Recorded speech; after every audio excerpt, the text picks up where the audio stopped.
boop, boop, boop, boop. And it seems we are live for the Canadian Roundtable today, the 28th of July, 2019. Chris here with Fred and AJ. Fred and AJ, how are you guys doing?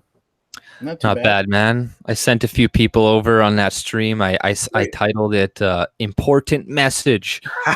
exclamation mark! Critical. I started off like, this is a hard for me to tell you guys, and blah blah blah. I tried to create a bit of suspense, and then I just want you to go to this channel, subscribe, and watch the stream there. There you go, a little bait and switch. Yeah, there you go. All good stuff. Yeah. Let's see if it works. Yeah, we'll see. Because I haven't been around in a while, right? I haven't been making too much content, so people be like, "Oh shit, who knows?" Like, well, family stuff. And, maybe you're being shadow banned. Maybe you're being pulled. Yeah. Maybe you have a petition that you need to get signed. Well, you got to set up a mailing list. In our community news, I don't know if you guys seen Rand's Derek latest video, but apparently he's had some, running into a wall or something because he's got bandages all around his head. He has an eye patch. He has concussions. So still don't know what's happening. I hope he's okay. It sounds like something like a battered woman would say, like, I fell into a door handle or something. Maybe his girlfriend's beating him up. I don't know. Like I was trying to follow the context and the discussion, but he was talking about being at he was around the Bernier rally, and then I don't know. I was thinking, did he get beaten up or something? But yeah, I guess we'll have to wait to find out. Yeah, it's mess. Yeah, I saw that. It's pretty bad. I hope he gets better. Yeah. He was saying something about he has to just watch things he's seen before because give him headaches and whatnot. But wow. Yeah, no, that's I don't know what happened there, but I'm gonna try to talk to him, try to figure that stuff out. But if he wants to keep it, to himself, oh well, that's fine too, right? Mm-hmm. But yeah, and we should probably dedicate, I think we were going to say last weekend too, right? They were going to dedicate probably this show to Kelly Day's dad, who recently passed away. And, I know she's been dealing with that for quite a while now. He's been, sick for a little while. And that must be, that was probably very, very difficult. I'm sure it's still very difficult for her right now. I'm sure anybody knows how it is to lose somebody who's pretty close to you. So yeah, if anybody has, can show her a little bit of support, love, then go do that. Send her a message, check up on her from time to time. Like one message is good, but it's good to, go and, actually check up on somebody, right? More than once, right? But yeah, that's pretty much it. If you want to start, Chris or Frederick, with the show, with whichever story you want to start off with, go ahead. Yeah, sure. So, and of course, folks in the chat, we do have some articles lined up, but if you have some stuff, and actually have links to some of the sources in the description, but if you have anything else you want us to talk about, just drop it into the chat. But you can see the list of topics that's coming and lined up right there. At least most of them. There have been a few that we've added since. So let me share my screen with everybody, and we will get rolling with the first one about our favorite topic. Is this our favorite topic? Immigration? I think this is kind of the crux of a lot of stuff we talk about on this show. Yeah. So here's a new... Sorry, go ahead. Yeah, pretty much. I think immigration, at the end of the day, is a huge issue, right? I think just changing the culture of the country is obviously going to have a huge change, right? And that's probably, I'd say, one of the most important thing to some extent, right? I don't know. Like, I guess some people, to them, it's maybe more the economy, and that's also really important to me too, right? Because if your economy's in the shitter, then you can't really survive too well either. It doesn't really matter I guess, the demographics too much of your country at that point. But, you know, you also don't want to be completely replaced in your country. You know, it's just, yeah, I don't know. For me, that's the most important issue. It's like I'd rather be poor and at least have my culture, my identity, my people, I guess you can kind of say, intact, right? You know, as opposed to just being rich. You know, I'd rather take that than the so-called riches that I'm going to get through multiculturalism and whatnot. But yeah, go ahead. Yeah, no problem. So this is a new immigration program which opens doors to undocumented construction workers in the Greater Toronto area. So this is according to a research group. This is the writer. According to a research group, Ontario needed an additional 2,600 26,000 construction workers in the next decade. So Ottawa has unveiled a new program that will offer both an immigration pathway for undocumented construction workers in Greater Toronto and help to address a labor shortage in the city. The pilot has spots for 500 workers plus their family members and will open for application on September 3rd through the Canadian Labour Congress, which will pre-screen and refer qualified candidates for final assessment by the Immigration Department. It's a very small project for us, but a very important project to initiate, said Hassan Youssef, president of the Labour Congress, who believes that the number of non-status construction workers in this country is in the thousands. Some of these workers have been here for 5 years plus, and their families have set down roots in this country. We need to find a way to resolve their status.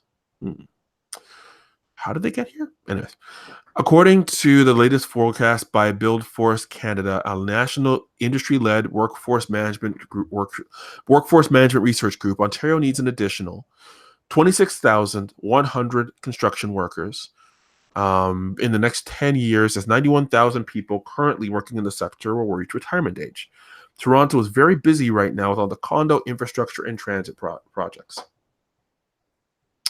It's tough to build projects when you don't have the labor. It causes delays and increased costs. It's not going to be a benefit to anyone, said Andrew Pariser, Vice President of ResCon, a leasing association of residential builders in Ontario. The history of the construction industry is built with immigration from Italy, Portugal, Eastern Europe, Scotland, and Ireland. They all find a home in construction. We reward workers with skills and performance and not where they came from. Because I'm sure that wasn't, didn't become, dominated by certain ethnic groups, and not because they were from the old country or the old town. But anyways, a Labour Congress has been working with the immigration officials for almost 2 years to iron out the details of the pilot unveiled Friday.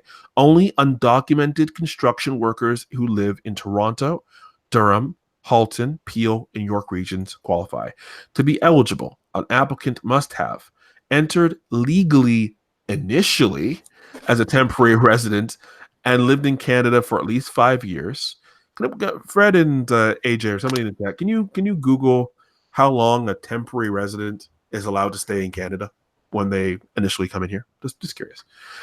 Proof of paying Canadian income tax, and also no previous offenses that would make them inadmissible to Canada other than a breach of immigration law for overstaying in the country. The job categories that qualify for the program include trades and skilled transport and equipment operators, maintenance and equipment operation trades, residential and commercial installers and servicers, heavy equipment operators, except crane and construction trades, helpers, and laborers. AJ, does roofer fall into any of those categories, or what do you think? I've worked on a roof a while back where it was like this huge job, and then this one company had labor, like these Africans working with them. I've only seen it once, and apparently I think they were temporary workers or something, and they were doing like the laborer type shit, right? Like something that they don't really want to pay too many people too much money to do anyways, but still, right. And this story goes in line with that other story I shared with you earlier about how what do you call it, the foreign worker program is hurting low skilled wages or whatnot. Right. That Vancouver Sun article, dramatic jump in guest workers hurts Canadians on low wages, right? Yeah. You We'll know, go to that. We'll go to that one next. But yeah, you're right. yeah. Those two definitely go together very nicely. I think really it's like the left hand and the right hand there. I think it makes they really go together. Well, also, we need to kind of cover who this Hassan Youssef is. Yep. Because he has a little bit of a history.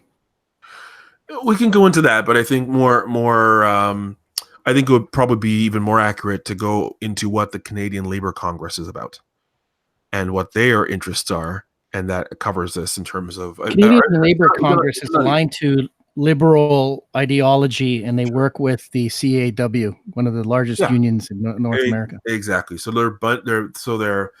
their interest is in increasing or maintaining the workforce, or you're increasing it so that they can continue to get their dues and get their. They actually, he was responsible for pushing the temporary foreign worker program. Yep. Under the government. Yep. So, okay, we'll wrap this one up. The Labour Congress, as Youssef said, applications will be processed on a first-come, first-served basis, and the first 500 qualified principal applicants will be provided a referral letter for final assessment of the Immigration Department. Immigration officials said that many of the undocumented workers came to Canada with valid temporary resident status to fill labor shortages in the construction agency, but have fallen out of status. Fallen out of status. What they overstayed. There's nothing you can do. They overstayed their visa. Oh, I love these. Like there's a video I have that I probably want to show actually earlier I didn't bring up, and it's of this woman who's questioning Maxime Bernier, right? And he talks about, and it's on CTV, and he's like, these illegal migrants that are coming. She's like, don't you mean irregular migrants? It's like, no, illegal migrants. They have all these falling out of residency. There's nothing you can do. And now listen to the reason why they fell out of status. Due to the now rescinded 4-in, 4-out rules introduced by the former Conservative government. That policy in place between 2011 and 2015, of course, 2015 is when Trudeau got office, required temporary foreign workers to leave Canada after working here for 4 years and banned them from returning for 4 years, but many chose to stay illegally. Thank you for at least using the terminology. That's it. They overstayed their visas. I mean, yes, the rules changed, fine, but the rules changed. So you respect the law. No, they fell out of status. Oh, okay. There's nothing they could do. That's true. There's nothing you can do. Just throw your hands up in there. There's nothing you can do. Without valid immigration status, these workers and their families have lived in fear because they're breaking the law and have been left feeling very vulnerable because they're breaking the law. These bank robbers, after they steal a lot of money from a bank, they're in fear that the cops are going to try to get them and take the money back and put them in prison. Why is nobody caring about them? The presence of the out-of-status workers in a significant industry leads to depressed wages for Canadians and makes workers vulnerable for employer exploitation and abuse, the Immigration State Department said in a statement. Well, yes, that is true. However, they're not here legally. So they need to go, and then some other make room for either another temporary worker or a Canadian who needs a job. This temporary initiative is a step forward to increase the protection. Then again, they got to stop convincing kids to go to university and send them back to the trades. So we can actually fill gaps where they're needed, not gender studies, but, on a ladder. Roofing. This temporary initiative is a step forward to increase the protection of some of these construction workers and their families, while safeguarding Canada's labor market and ensuring that Canada can retain the workers it needs to grow the economy and build communities. Youssef said personal information submitted by applicants to the Congress will be kept confidential and priorities will be given to those with spouses and children in Canada. Interesting.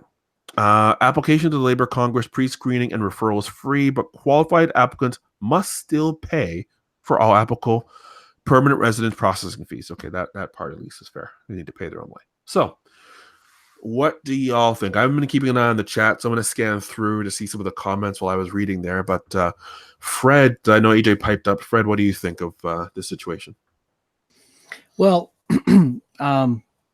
Derek had done a video the other day warning people that, yes, this is a good sign that Bernier is addressing the immigration problem. All around, I think it's a good idea.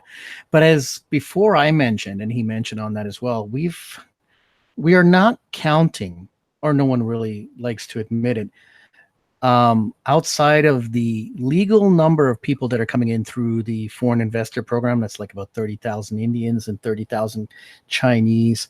And then all of the other immigrants. Oh, more than that. 250 plus, right? But then we have the temporary foreign worker program, which is a huge program. Last I checked, back in 2017, there were about 70 to 120,000 people in the temporary foreign worker program. Then you have the foreign student visa program. A lot of these people that come here and study at university end up staying and working here. So there's a lot of points of entry, right? Family reunification, people who travel here and end up being lost and not accounted for. So I think it's very important to keep an eye on what the numbers are. The other thing is too, is the person, as I mentioned earlier, who's running the program. So the Canadian Labour Congress is another trade union, another NGO that kind of splinters into a bunch of other things. The CAW was formerly under the Congress, and then they left. There's been a lot of split among that union. And the guy that's running it, this Hassan Youssef, he's making big money right now. As a former mechanic, he was the treasurer for CAW, and now he works under the Canadian Congress, Labor Congress. And I have something here that's really interesting. I'm going to read this out. I can't share, unfortunately, because my computer's shit. I haven't got the new one up and running. But you want to send me the link? Yeah, I'll send you the link. Give me a second here. Okay.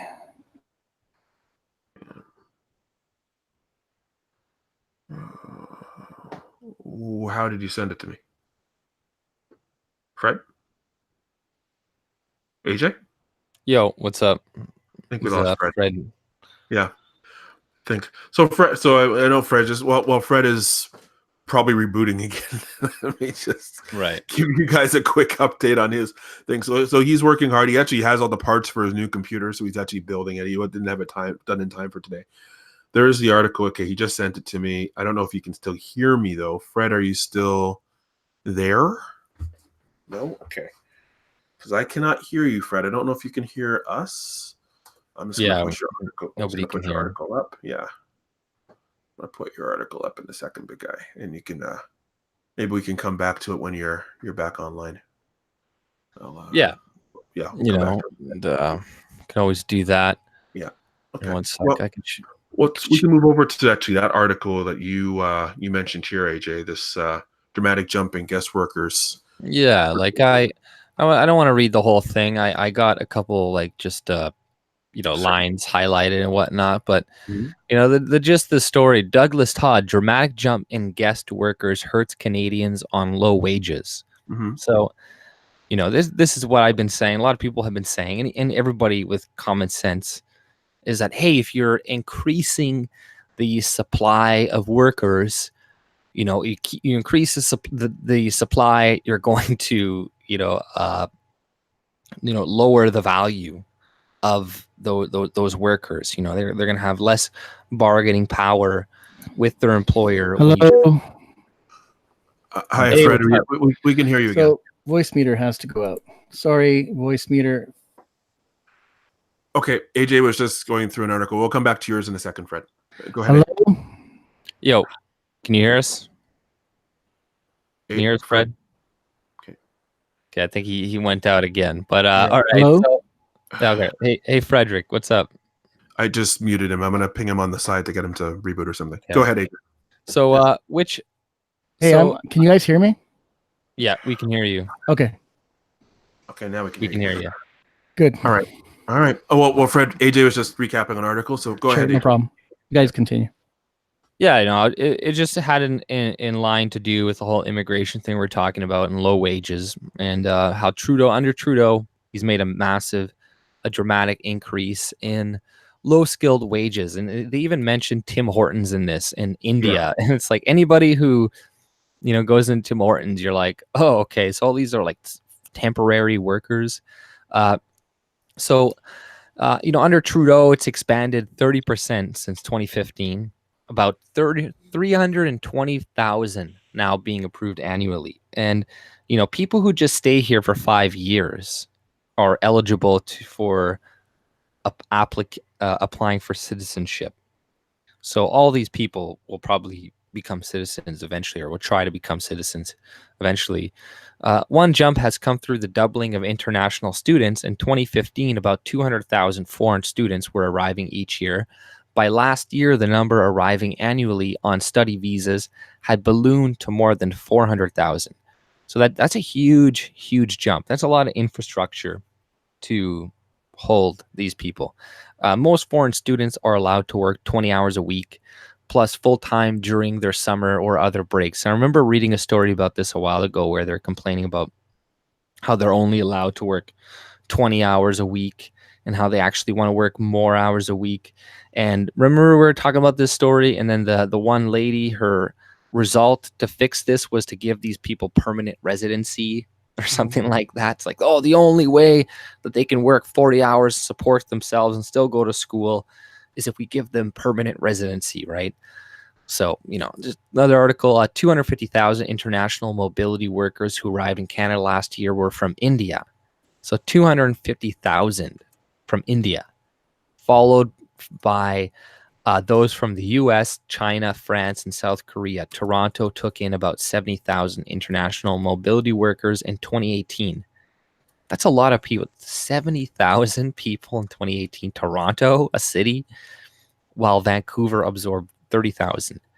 Green described how owners of Tim Hortons franchise, a cafe, or a supermarket often try to justify bringing in more guest workers by saying they can't find anyone to fill the low-skill slot. So they go to their local MP and say, I'm in trouble here. I can't get enough workers for my front counter. The real response to them should be, well, pay them more. But it's not the answer they want to hear because they want to make more profit, Green said. Economists don't really think it's a problem that fast food restaurant owners or other service sectors employers can't hire workers at low wages, said Green. When something is scarce, the price for it goes up, and people and companies adjust. That's the whole wonder of the capitalist system. So, this is exactly, this importing of low-skilled workers and all this stuff is messing with the free market and messing with what should really be happening. Like he's saying, if there's a scarcity, then the prices of that scarce resource should go up. If there's a scarcity of workers, our price, our value will increase. It's not that fucking complicated, right? But that's the whole article pretty much. See, I think it's interesting. There's a sorry, one second. Let's do something quick and then you can jump in. I just find it interesting with the, if they were really interested in protecting the Western way of life, so to speak, if they're going to bring in cheaper workers from anywhere, it should actually be the United States, because some of these states have either no minimum wage. I mean, there's a federal minimum wage, but there's ways around that, or half of what ours is. I mean, they would have a better lifestyle and make twice the money by coming up here, and you'd have people who at least are understanding of kind of North American culture. So I thought that was it. That's popped into my mind for some reason. Go ahead, Fred. Well, you got to couple that with the amount of people that are going to school here, right? Mm-hmm. People are paying every year the tuition increases. And every year, a lot of students end up on the streets and can't find work. Granted, a lot of them are taking bullshit courses, but also there's a lot of them that are graduating with computer degrees. And guess where they're going? They're going to the US, right? Because they can't find work here. What happens is here, a lot of companies sign MSAs, right? Master Service Agreements with Indian companies, Tata Consulting Services, HCL. There's a few other ones. And, they bring in all their staff and they slowly metastasize and take over other departments, right? They might take over a QA department, and that whole internal QA people are gonzo. I've seen it happen where I've worked. I've seen a staff of 20 full-time workers, Canadians, just get eliminated, and there's maybe 2 on staff, and the rest are all offshore, a blend of offshore and onshore. Then now I'm starting to see a lot of the infrastructure being taken over by non-native companies, non-native workers, and then you're also starting to see a bleed even to other areas like articling. I read an article about 5 years ago where even the job of articling is being outsourced. So graduates, when they go out of law school, they have to do some articling for a period, and what happens is they can't find work because a lot of this stuff has been offshore because technology, right? You can do articling, you can look up articles and search precedents via the web and digital records.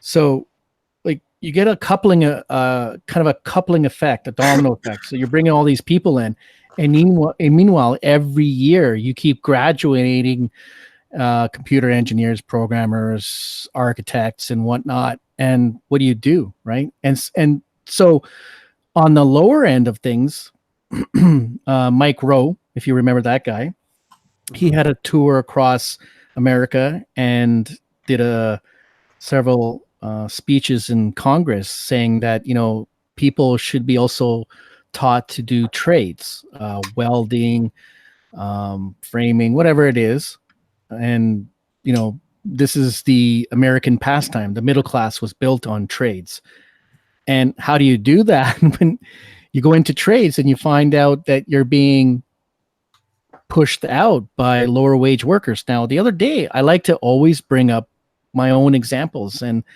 they're tearing up the road here again. I know, Chris, you might be familiar with, but all I've seen, just near that area where I live, right? All you see are Indian workers, like construction workers, and there's a couple of Italians and a couple of Indian foremen. What I can only assume are foremen because they're just standing around and looking at the workers. So what are you going to do then? And just I wanted to bring to light this Hassan Yusuf, which is a very huge leap into what he used to do. He was just a general mechanic to being a very, very wealthy union boss. And this kind of goes back to some schism with Jerry Diaz. I'm just going to read it briefly for a bit. So you're still sharing your screen. I don't know if you want to bring up that article. Which one? The one I posted a link to. Hold on. Hang on. Okay. Was it the... There you go. Anyways, so I'll just... Oh, yeah, this one. Got it. Right. Here it is. Okay. So this was just last year, so not too long ago. Divisive action driven by the Liberal Party politics. On January 17th, 2018, Jerry Diaz, national president of Unifor, just another CAW union, announced that he was disaffiliating our union from the 3.5 million member Canadian Labour Congress effective immediately. This division of Canada's labor movement will be a huge blow to the struggles of workers across the country. The decision was ratified by Jerry's hand-picked Unifor National Executive Board, who had never been known to stand up to him on any issue. But why weren't we consulted on Unifor's members? Why didn't Unifor members get to vote? Supposedly, this destructive move was taken in the name of union democracy. What a joke. The due-paying members of Unifor never knew disaffiliation was being discussed and voted on. And the same thing happens with the posties. Hate them or love them, I talk to my posties. They're human beings, and they'll enlighten you about what's happening in the union. Yep. And it says here, this is really interesting. This is where the meat of this article comes in. What has motivated this undemocratic action? As many people have pointed out, part of the reason is Jerry's desire to continue raiding other unions instead of organizing unorganized workers. His efforts to engineer a takeover of the TTC workers of ATU Local 113 blew up in his face, even though Hassan Yusuf the CLC president, bent over backwards to try to help him. Yusuf unilaterally suspended a part of the CLC constitution to allow the raid, but was eventually forced by other CLC affiliates to reverse his position. It has been pointed out by some that Jerry Diaz spent $1 million of Unifor's funds to get Hussein Yusuf elected as CLC president. Jerry struck a deal with Bob Kinnear, ATU Local 113 president, to bring his members to Unifor, which one of Kinnear's supporters referred to as the Big White Shark. At the time, Jerry also promised there would be support from Justin Trudeau and Kathleen Wynne. So this, when they say, oh, we're all here for you, we're unions, that's all bullshit. It's a racket, right? They used to bake people's legs if you didn't join the union. They're not a bad thing, but at the same time, when they get too long in the tooth, it's time to start trimming. Yeah. Well, it's all about, it's good that people can get together and obviously, utilize their bodies or whatever to bargain with an employer or whatever, because that's a lot of the time the only thing that you can do.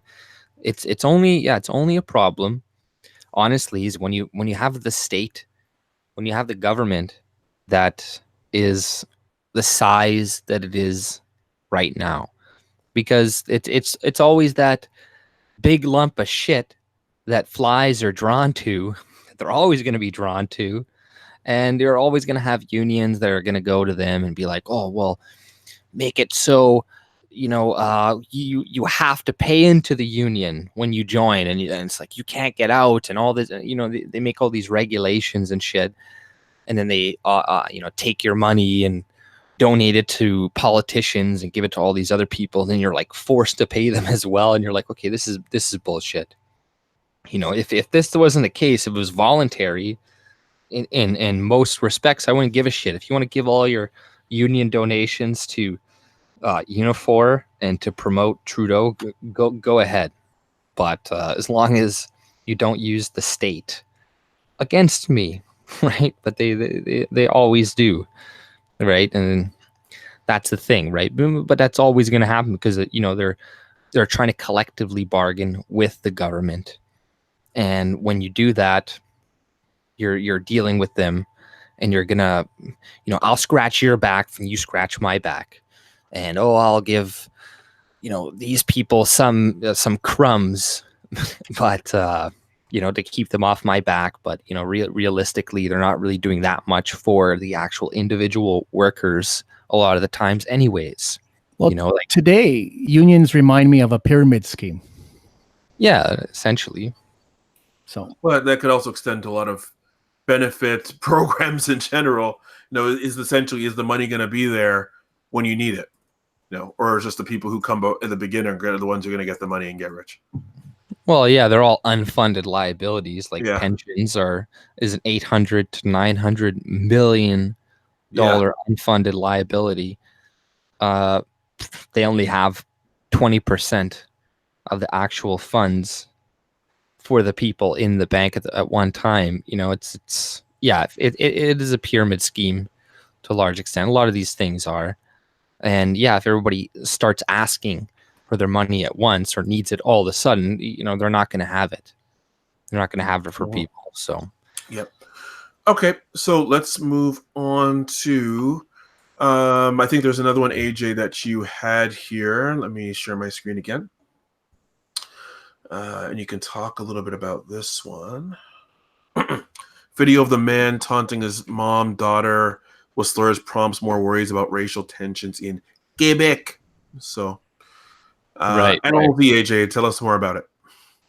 Yeah, I haven't even really looked into this story too much as of yet. I was gonna watch the video with you guys, see what it was all about. I want to see what he said to this woman. But as we all know, this happened in Quebec, and these increases are happening because of the recent hijab ban that everybody is freaking out about and mad about, whatever. So there's an increase of these instances arising. I think a lot of them are fake, and then maybe this one, maybe he did say some mean or racist things to her or something like that. But Yeah.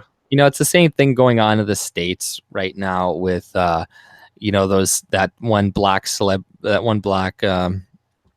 politician with white hair, blonde hair, short blonde hair, where she said that With the Cuban, some guy told her to go back to her country, and they're like, didn't "Oh, say Trump's words are." Pardon? he didn't say that though. No, he didn't say that. She lied, right? And he's like, "I'm a Democrat. What the hell?" You know. I hate But, Trump. Guys, like, Yeah, yeah. I vote for essentially, you.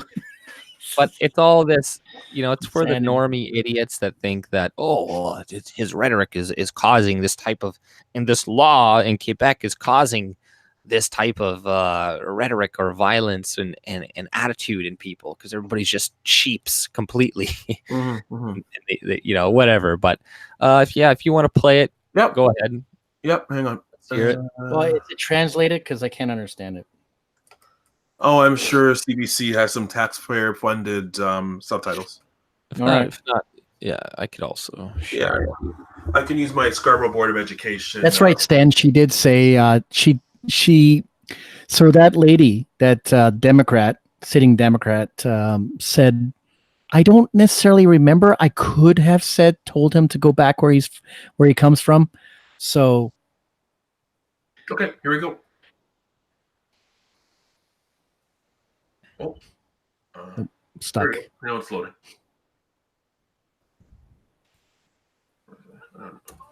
The sound is pretty quiet. Hang on.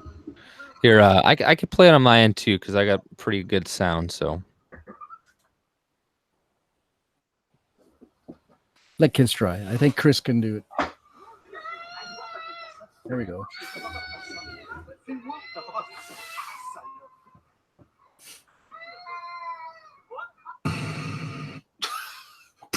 Okay, let's play it again. yeah, I didn't hear a thing. So here, let me see something here. Let me see something.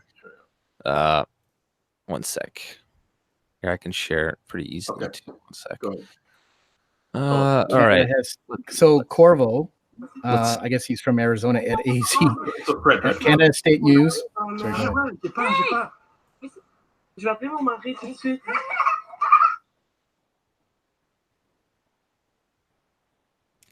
Is it did it block out or something? Did it cut out? Blocked out for a second, and now it's back. The setup. Sounds like you pointed at her pretty fiercely. Oh, there's a setup. All right, here. Okay, I just want to see something here. I gotta see it from my end because I can't really even fucking hear it or anything. Yeah, well, it had subtitles there as well. So yeah, all right. Here, let's turn this up. It's French, anyways. Yeah, that's all français. Let's see here. The following video contains graphic language.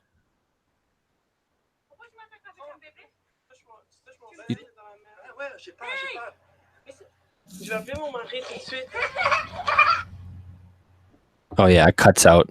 Yeah. Remember, this is playing off my computer, not Fred. So it's reliable. Yeah, he didn't say anything to her. No. Whatever, man. He didn't say anything back. Did he? It says slut. He said slut. Which has so nothing to do with her race, nothing to do with. No. But did he call her a slut though? He did. Okay. Yeah, slut. But it's like I think slut was like what's like a slut, you tramp. Is it slut? Yeah. You know, a sell up. But yeah, no, that was nothing, and it's you know they're trying to make a mole out of a mountain or mountain out of a molehill or something like that, right? You know, it's complete nonsense, and I don't think anybody's buying it. And well, the rest of Canada needs to do the same thing. Honestly, I'm not trying to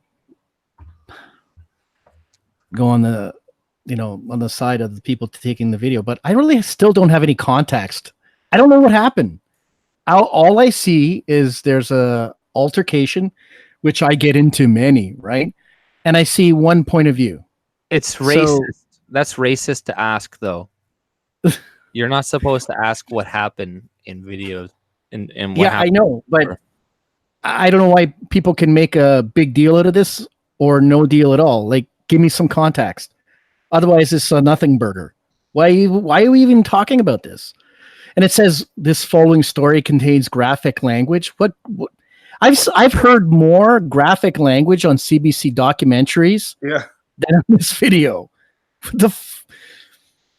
Yeah, it's like in the article, it's like the reason he chose to attack us was clearly xenophobia and racism, said the second woman, who also speaks Arabic. Neither woman wears a visible religious symbol, so it's just they're just like, yeah, they just assume, he's being racist, blah blah blah. Where who knows what she did? It was like that one woman that Rance Derrick and interviewed a little while ago, right?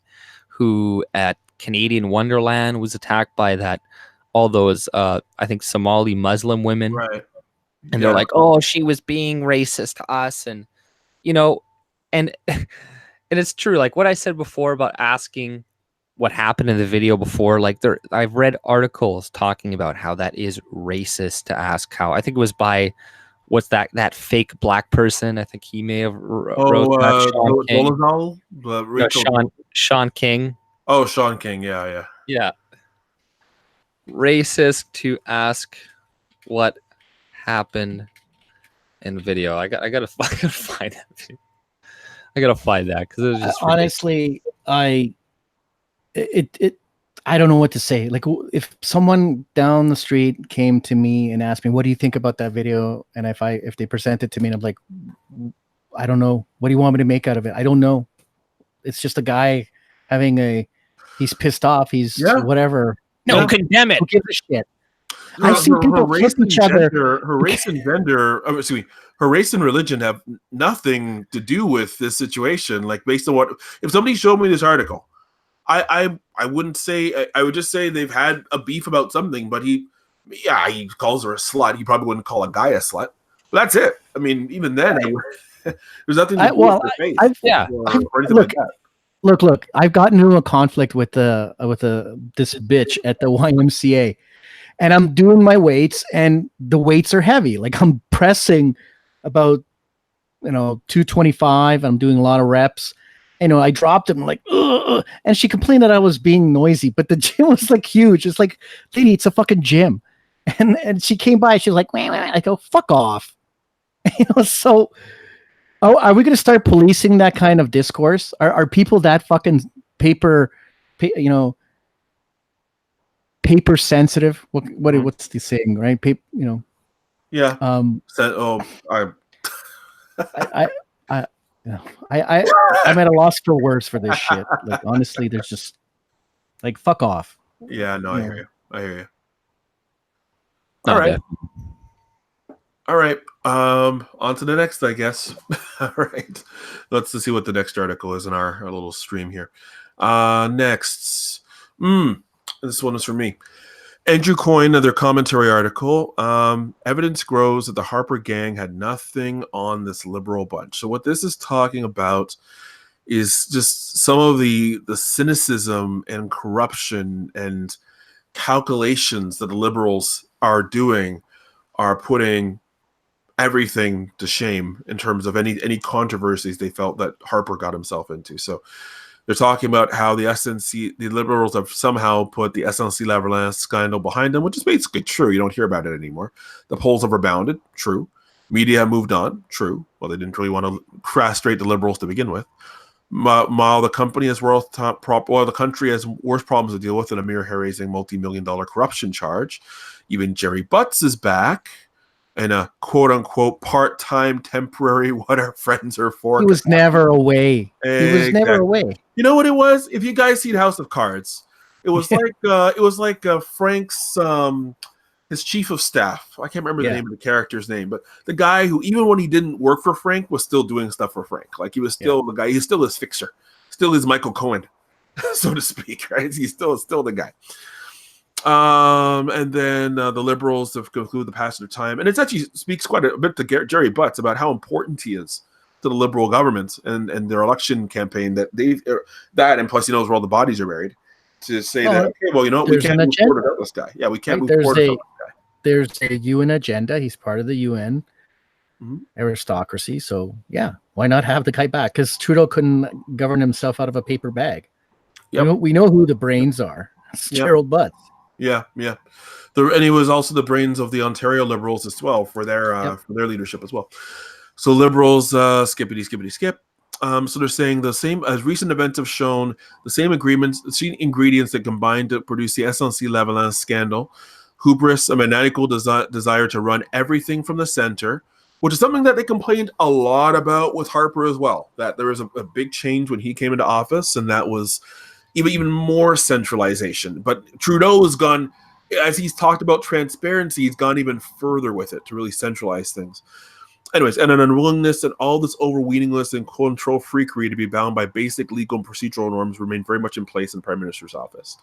They talk about the affair of the two ambassadors, David Mulroney, got to keep it in the political family, and then his successor, ambassador to China, demanded that the federal government called them to demand that they clear any public comments on the government's policy toward China with the government, even though they're both private citizens.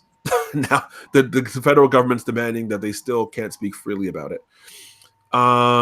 Then skipping ahead a little bit, so a lot of it with the China policy, and then we have the government acting as errand boys for the Irvings, the billionaire family from New Brunswick, that build a lot of our ships, federal ships, including they're suing the National Post, including the Canada Steam Factory, I believe. Canada, which is Paul Martin's group. But anyways, the billionaire family from New Brunswick with close ties to the Liberal Party in their attempt to prevent a post-media reporter from inquiring into a contract to supply the federal government with Arctic patrol vessels that the family firm Irving Shipbuilding was working on. So we have known since March that shortly after post-media reporter, this is actually being reported in the National Post as well. So this should say reported. This is this is not reporting. This is an opinion article, but it's interesting that this is actually in the National Post as a prominently featured on the front page. We've known since March that shortly after post-media reporter David Pugliese contacted officials at two federal departments, the Department of National Defense and Procurement Canada, asked them about potential problems with the ship's welds. He was contacted by Irving representatives who threatened legal action if he published information they regarded as defamatory. And apparently, department officials had tipped off the company about Pugliese's questions within minutes. So as soon as he called them, they called the Irvings to say, "Hey, what do we do, boss?"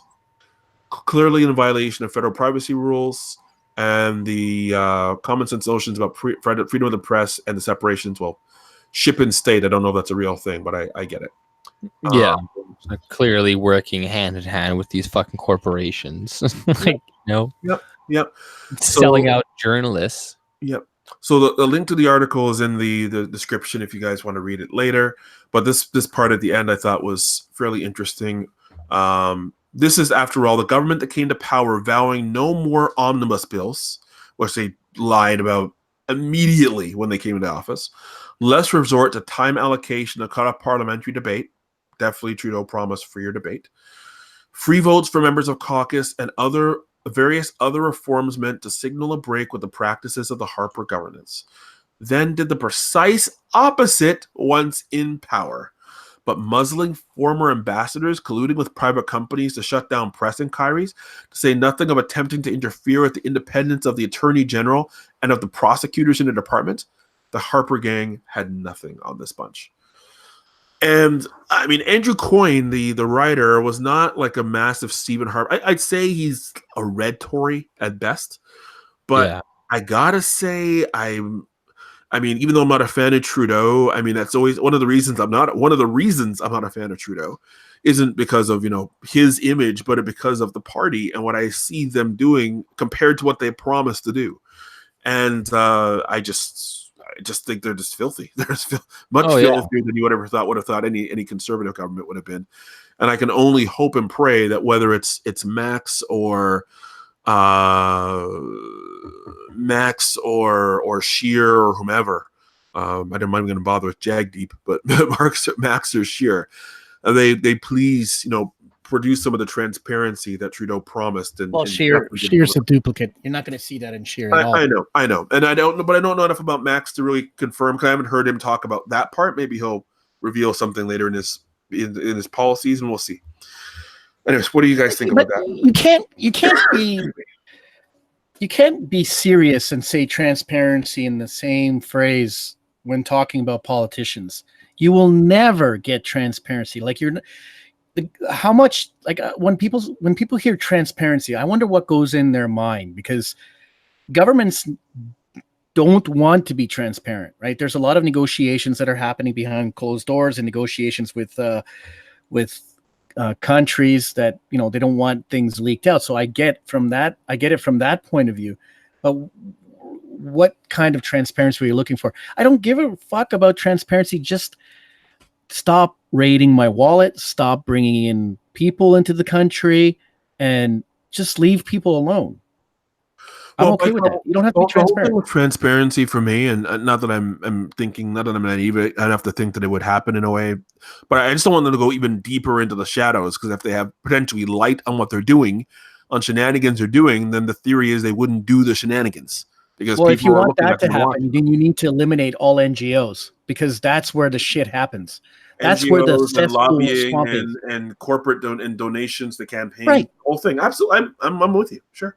It goes much deeper than NGOs, special interests, along with corporate and the small NGOs are special interests. I know. I'm not saying they're not, but I'm saying that plus the donations and all the loopholes for donations to these parties, period, and it just has to happen. I hate to say public financing for elections. I hate that, but I don't know a way to do so otherwise that would allow things to happen on a level playing field, quote unquote, with some. I'd be fine with something like that, because the thing is, we got to realize too, is we're not in it's not a free system the way that we'd want it to be. So because the whole idea of running for presidency or prime minister and being able to take control of a bunch of resources essentially and start to kind of distribute them and whatnot, it goes against libertarianism to begin with. So it's you know what I mean? Like the whole concept itself, to some extent, or more of like a free society, more smaller government type thing. Like the whole idea of it is against it. So that's why I'm for border control, because we're already living in a fucked up system already. So it's I'm for funding specific, have government funding for candidates type thing, where they can only spend a certain amount or whatever, because there's so many wishy-washy ways, but even that probably wouldn't. So they probably find a way around that too, because look what Trudeau is doing right now, where he's making it so you can't campaign within 3 months of the election, or a couple months, or if you are caught, if somebody else is caught promoting you, it has to be some. They can't be directly tied. I don't know. Just they have to go through a bunch of loopholes. But while Trudeau has the CBC and all this other shit that goes and promotes him indirectly, and all this other crap that he has that other people don't have. So it's it's really hard to have it fair, right? And I think to some extent that would make it more fair, limiting the amount of money in politics, right? If you can do that. Yeah, we have. Hold on, guys. Go ahead, Fred. Go ahead. We have regulations that limit money. We have regulations that limit the amount of contributions during an election. They break them all constantly. That's what I'm saying. There's loopholes. They'll find a way around them a lot of times. It's not the loopholes. If you break it, you fucking serve the jail term. Period. You got to have stiffer sentences. Oh, you gave $5 more than you were supposed to. Sorry, buddy, you're going to jail for 10 years. Trust me, they'll stop. But they get a slap on the hand and walk away. About that, like giving people who give $5 more a sentence, or maybe punishing the parties that are receiving the money, because some people could. No, I'm saying the people who are taking it, because they all know they're not supposed to be doing it. Right. I don't know. Yeah, it's complicated. I don't know. I haven't thought too much about it. It's one of those things where if you're gonna cut it off. Look, that's what I kind of hesitate when it comes to the public financing of elections, for example. But the reason I go to that far with it is because you have to cut it off like completely. The only if you're gonna cut off donations, you got to cut off everything, because if you don't, then corporations can take the government to court and perhaps win, like they did in the U.S. with the Citizens United, to say that corporations are people too, and they can donate whatever and then the legislation isn't there to limit them, so they can set up these super PACs and whatnot that can have this shadow money and whatnot. No, if you're going to cut it off, you have to cut it off, because if you open it to the public, it unfortunately opens a can of worms in terms of all kinds of loopholes that can be exploited through the courts and through legislation. The only thing is, the only concern, real concern I have about public financing of elections is, how do you determine who qualifies for public financing for elections? If you have an election where a riding where, yes, do they have to be a member of a major party? Can they be an independent? If they're going to be an independent, like, what's the qualification for that? Good point. Get something like, where do you cut it off, right? Where do you cut it off? Because Right. because I don't want to limit it to the parties we have. I want to be able to, or even parties at all. I'd love to get rid of parties to a certain degree, but which is a whole other conversation. But I think that I don't want to limit the ability for new voices or dissenting voices or voices in a region to be heard, and to perhaps make it the power even in an individual riding, by favoring the parties in power or the parties with seats. So, anyways. All right. Fred, anything else on this one, or do you want to talk about the next one? I don't know. We can move on to the next topic. All right. We can touch briefly on these our own Canadian Grand Theft Auto in the forests of northern Manitoba. These two guys here, let me see if you share my screen. Yes, I am. These two teens, and we'll talk about that in a second, why that's important. But we'll talk about these two 18-year-olds who are basically doing literally like rural Grand Theft Auto. Killed 2 people in northern BC, killed another person in northern Manitoba, I believe. Burnt out cars across the country. They're not sure where these guys are. Rumors of shootouts, but no results. So I believe they're still large. For all I know, AJ, you got an Airbnb and they're sitting right beside you in your your basement there in Manitoba. Or Fred, who knows? But now maybe they made it to Toronto. They don't know they don't know where these guys are. They don't know. They think they know where they are. They think they know where they could be. But they also now they're putting. Last thing I saw about this yesterday is they thought, hey, we think somebody might have helped them to get out. So if you think you may have inadvertently helped them and you're still alive to tell us, can you call the cops and let us know?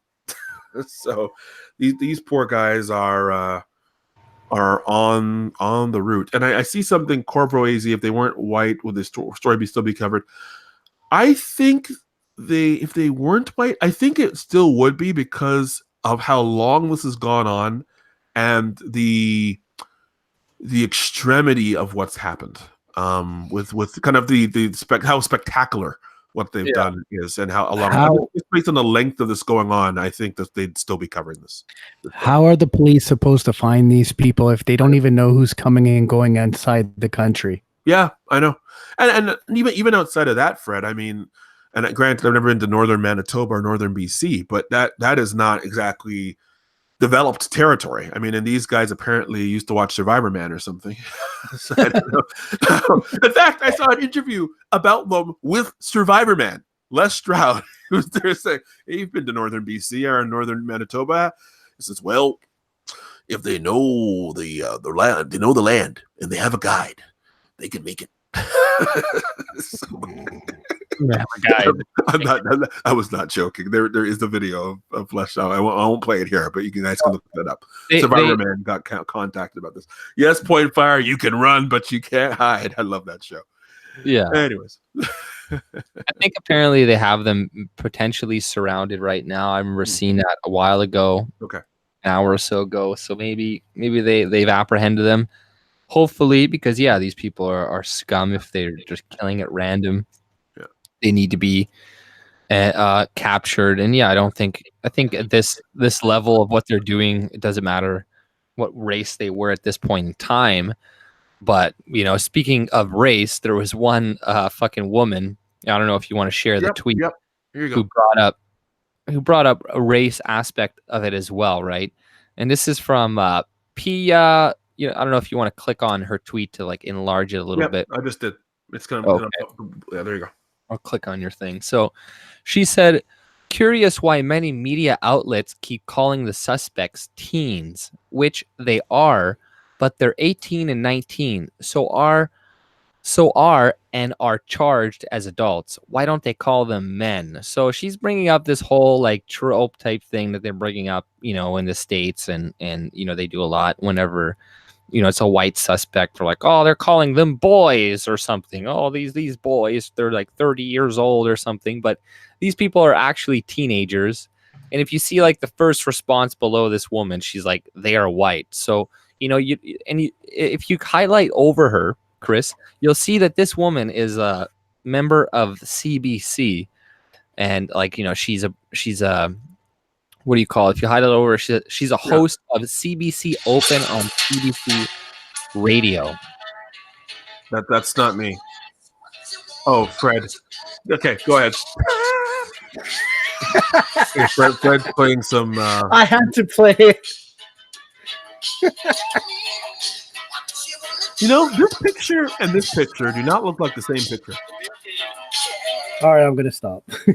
Like this real life picture here, her banner, and then like the 3/4 picture here. That looks like two different people. Is it just me? I mean, it's not the same person, but yeah, it looks completely. I think that's her sister, Paranthum Param. There's a big difference, right? But this is a girl she's a host of the propagandistic CBC that we pay for. And she's promoting this type of racial division type shit, like being like, well, what if they were black, they'd be called, or any other non-white, they'd be non-men or something. Men are on loose, or whatever, right? Yeah. So it's unnecessary to bring up shit like that during this type of shit. Just like that one Nora Roberts who brought up when those 15 Humboldt boys got killed. Like, oh, I wonder if all this money would have been raised if they weren't white, privileged 15-year-old teens, blah, blah, blah. You're like, fuck you cunt. They're just trolls. But go ahead, Chris. Yeah, so I do see something here, and this comment here I found is interesting as I go through. Media North America, white men, kids or teens, POC men, POC teens, Trayvon Martin, for example, young man, and teen girls, underage women. So I thought that was kind of interesting. I've seen a bit of that, but yeah, I've seen examples of that, but I've also seen examples of the reverse. I have seen examples of like they're calling like, I don't know, Muslim refugees or even some other groups of people like young men or these boys or whatever, and you're like, okay, I understand. And sometimes, they'll quote like a lawyer or something. And people are like, like, of course the lawyer is going to say like these young innocent boys. Like, of course the lawyer is going to say that shit. He's trying to get his client off of fucking death row, for Christ's sakes. And then you have comments like this one where you can see it. Yeah, really, it's only literally correct. 18, 19. And this guy's obviously not a Trudeau fan, but anyways. Justin Castro. Yeah, Justin Castro. Justin Castro, I just got that. Meanwhile, they're trying to call young girls when they're lobbing off their breasts because, someone had fed the idea. They're actually a man. They're teens. They're not adults. They're teens. Mm-hmm. Right? Oh, sorry. They're teens, but they're adults to make that choice. Mm-hmm. Like, this is bizarre. They're fluid in their thinking. Fuck these guys. But you just see how this person's their mindset is, their way of thinking is right away. It's always focused on race, on white privilege, whatnot. So everything that happens in the news, they're looking at from that lens, and they're like, oh, well, okay, see, they're white people killing people. The news is saying they're teens. Okay, this must be white privilege, whatever, right? It's like, okay, just report on the fucking news. Jesus Christ. You know, Aren't we assuming their gender though? it's true. You know, Aren't we assuming that they're Christian? Maybe they're Muslim. Maybe they're white Muslims. right? Maybe they're Jewish. Maybe they're Jewish. Yeah. There you go. No, but whatever. Hopefully, these scum get caught and get prosecuted and get put away for a long time. Well, look, this is what I heard on OTC Mersh talk about, right?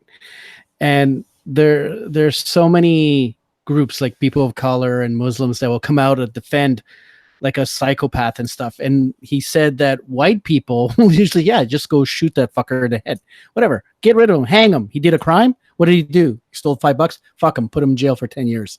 Like, it's funny how the different cultures in retrospect behave in their own environment, right? Like, if this shit was happening in, let's say, in the Middle East or India, she'd be calling out for their immediate arrest. She wouldn't even be arguing if they're teens or she'd say these kids need to be arrested right away.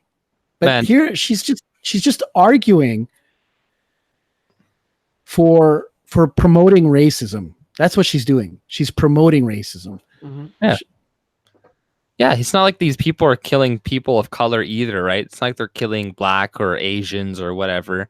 They killed other white people, but they're still going to make this into a racial issue between other races. You know, it's divisive fucking shit that people fucking do, and it achieves nothing constructive whatsoever, right? And like you were talking about this, Frederick, too, is that, you know, I have a video too from a little while ago from we'll watch what you're about to show first though, but it's from the National, and you know, it's a victim from Faisal, right?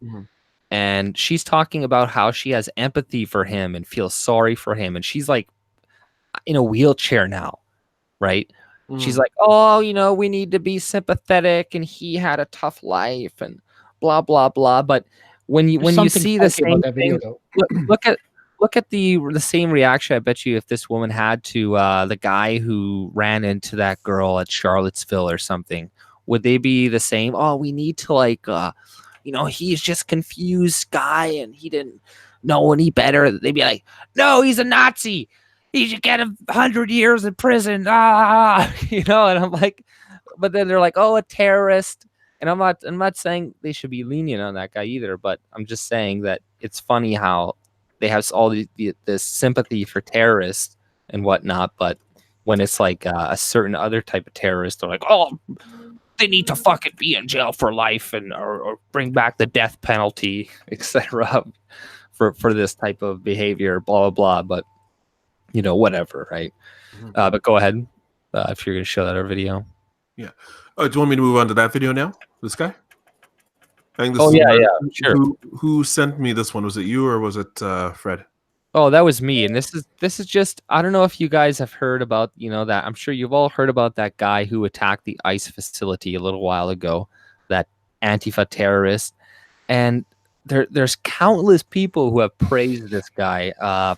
Blue check mark, journalists. I think I've seen like Sean King, all these other people who have been like, oh, this guy's like a martyr for what he did. And this is apparently a video. I haven't watched it myself. We'll watch it.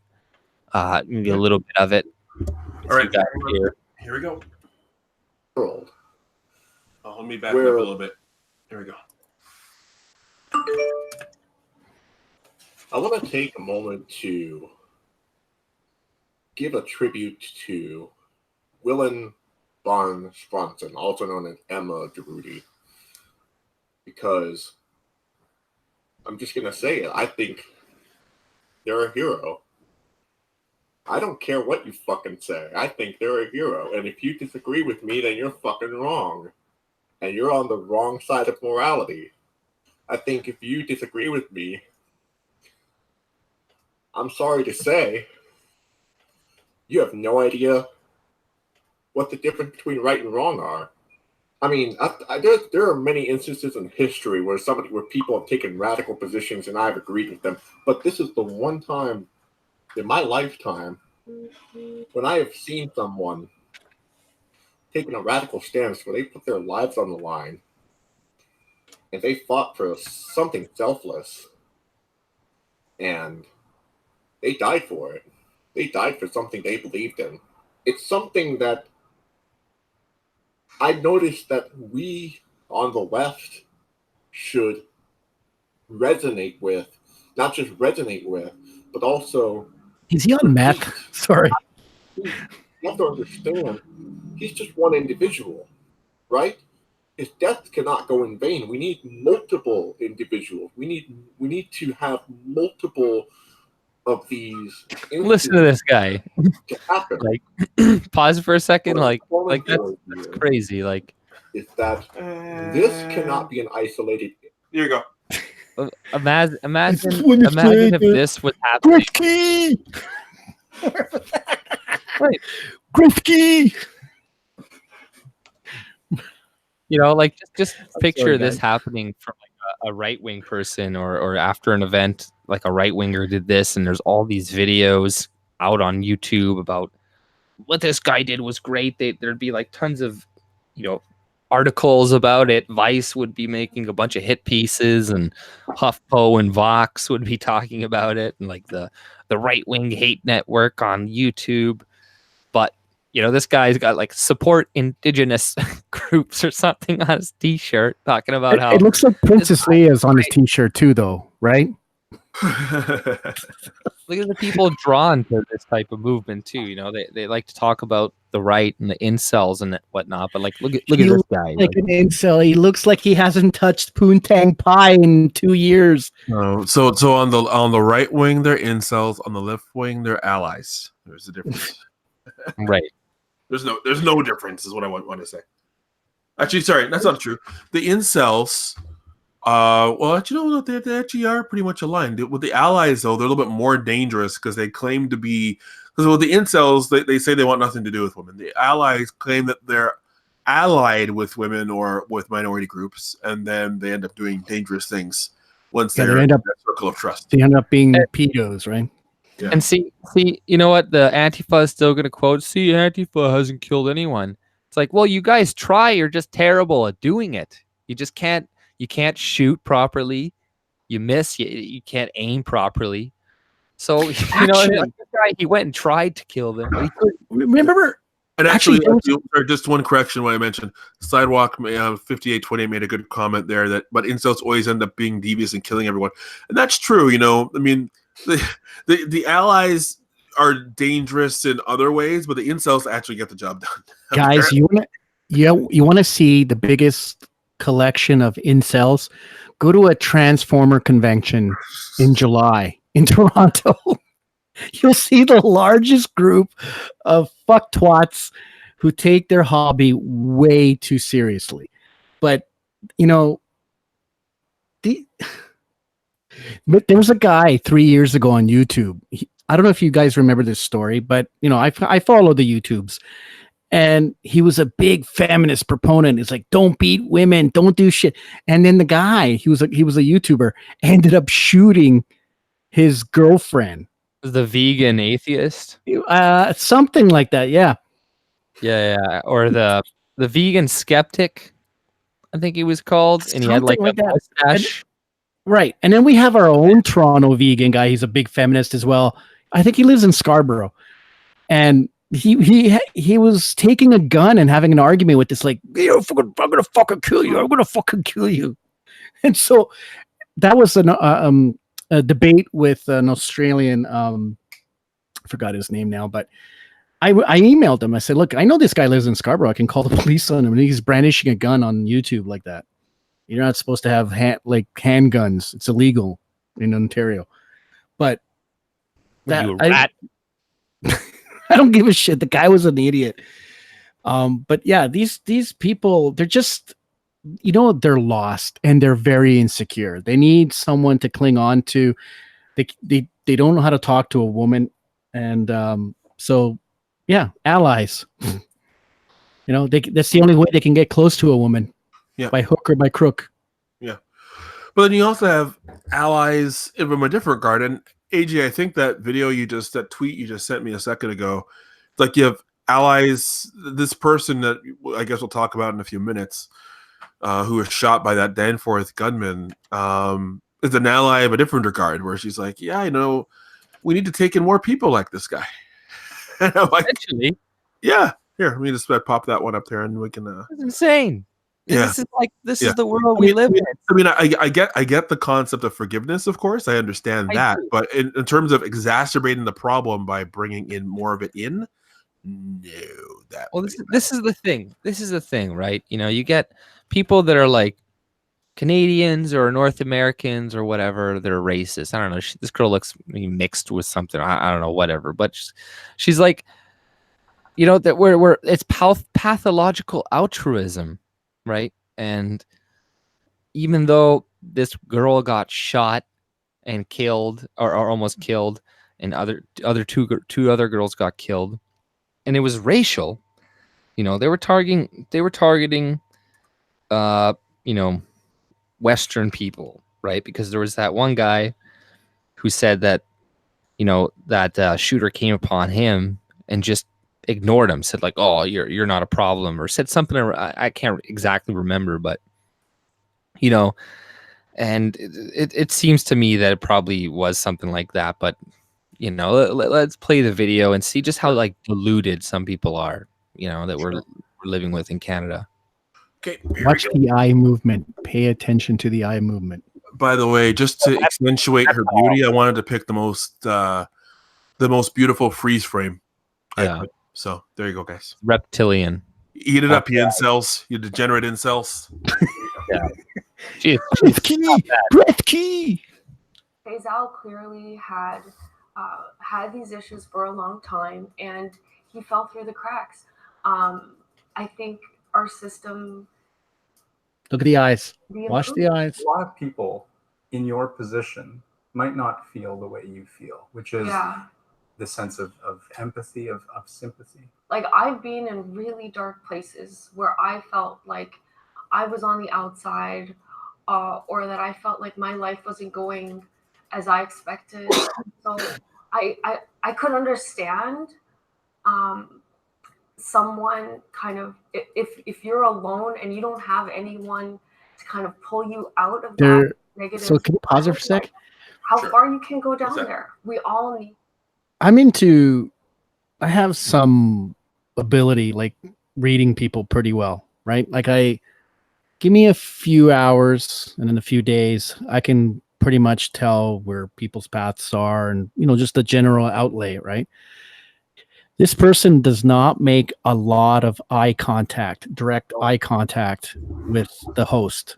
True. Have you noticed that? Yep, I noticed that. She looks away. Asian. How are you supposed to make She looks more like a Latin or kind of maybe even not Eastern European, but kind of Mediterranean, Spanish, Portuguese. What do you think, Fred? She looks more like a Latin, maybe a mix of Latin and European. Yeah.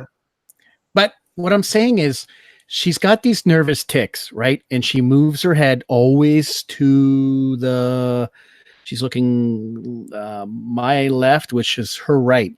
And she never directly looks. If you look at interviews and people are very confident, Jordan Peterson and other people who've experienced traumatic things in their life, they will look at their host in an interview directly and speak to them directly. Mm-hmm. She's not doing that. She's looking. I'm playing it here without sound, so people can see what you're talking about. Right. So see how he's looking at her and telling her with conviction. Okay, so what do you think? What's your opinion on this? Like, what was your experience? And she's swaying her head constantly to the right. Eyes are jetting to the right. She's fiddling with her necklace.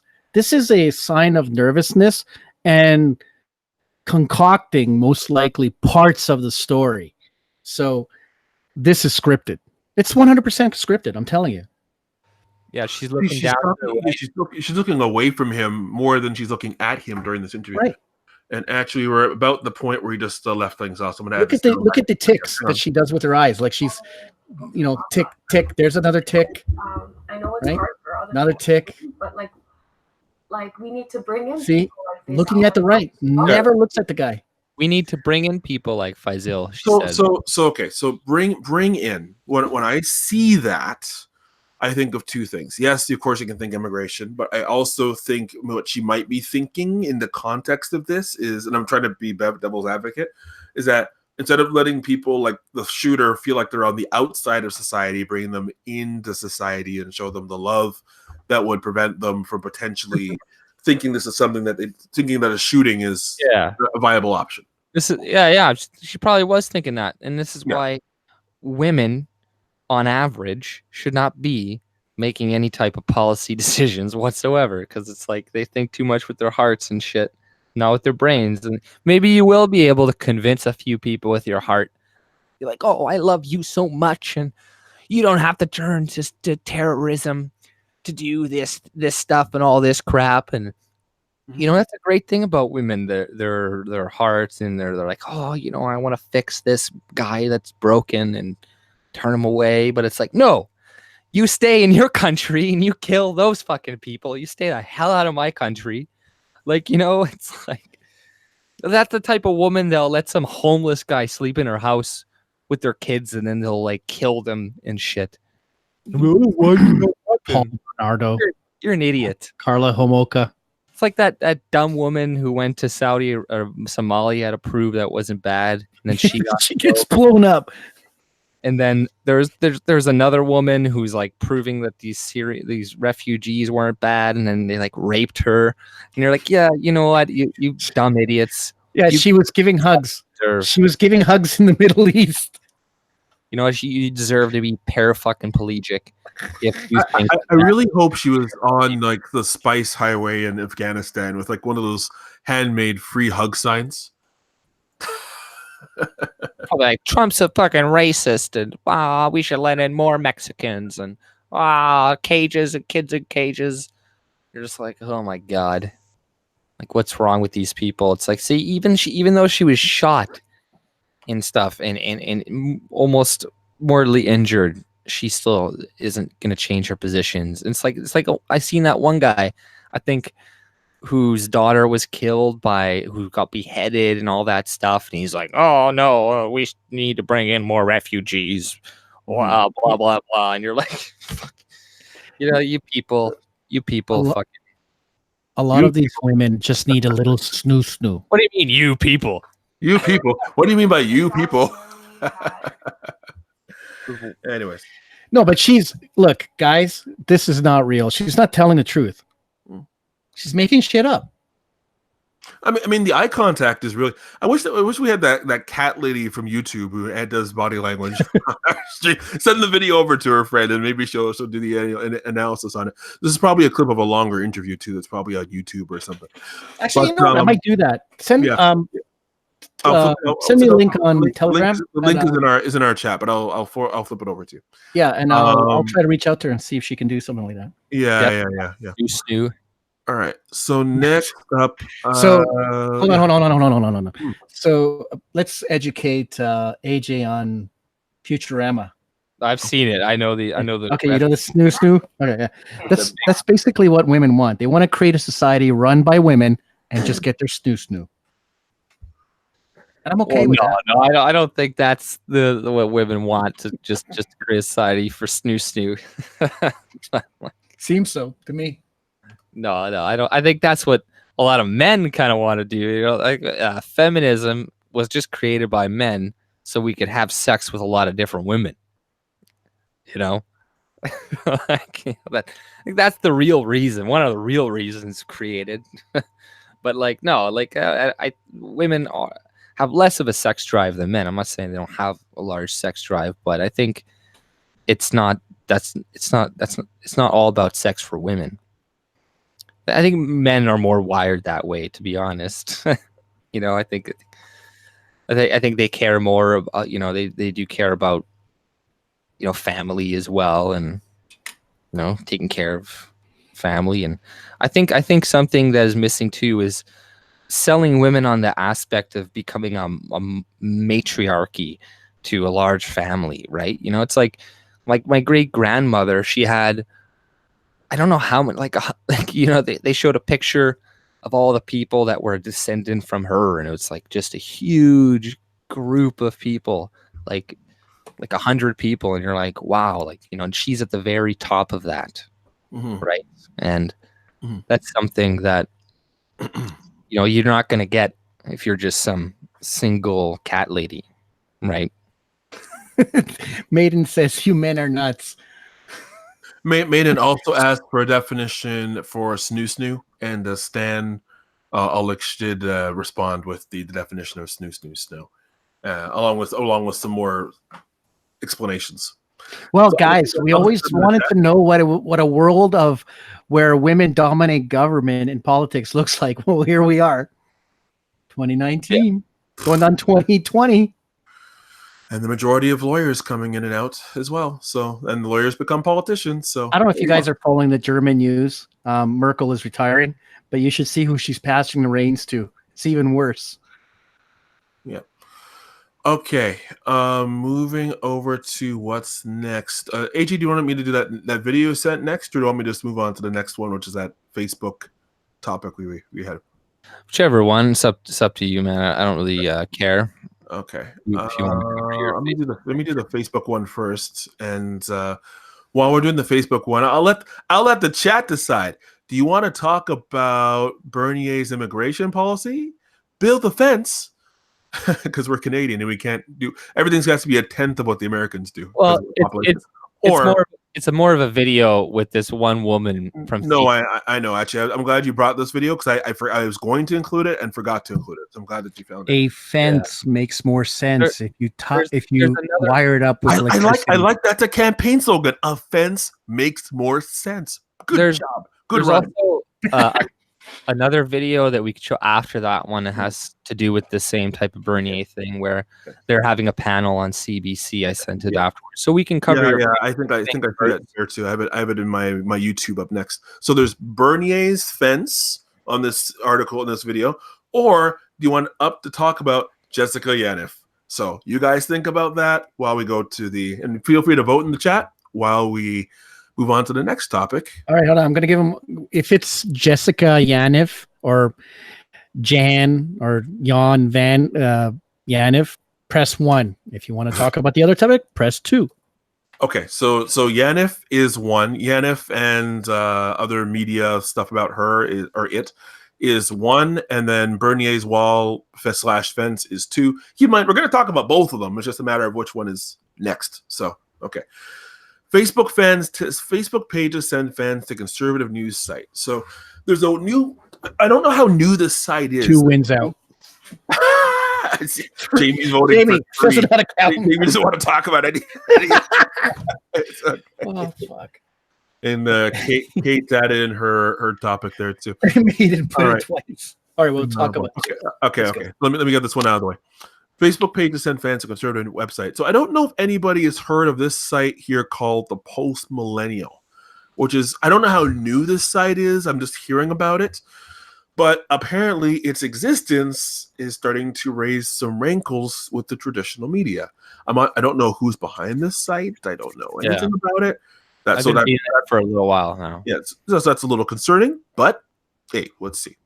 So let me read a little bit of this. Since January, a set of Facebook pages has been promoting conservative politicians attacking Justin Trudeau and sharing content culled primarily from the conservative website, The Post Millennial. The pages, one for Ontario, one for Alberta, and one national, use the name Liberty Now and have more than 10,000 followers. They are part of a large network of Facebook pages that cross-promote content from The Post Millennial, potentially reaching millions of Canadians in a matter of hours and at times rivaling the reach of the country's newspapers and broadcasters. So you're saying it's social media. You're saying they're using social media properly to build their audience for their subscription, apparently subscription-based site. I wonder if Ezra's behind this with the probably 1 month for $1 subscription thing. Maybe he's diversified his model there.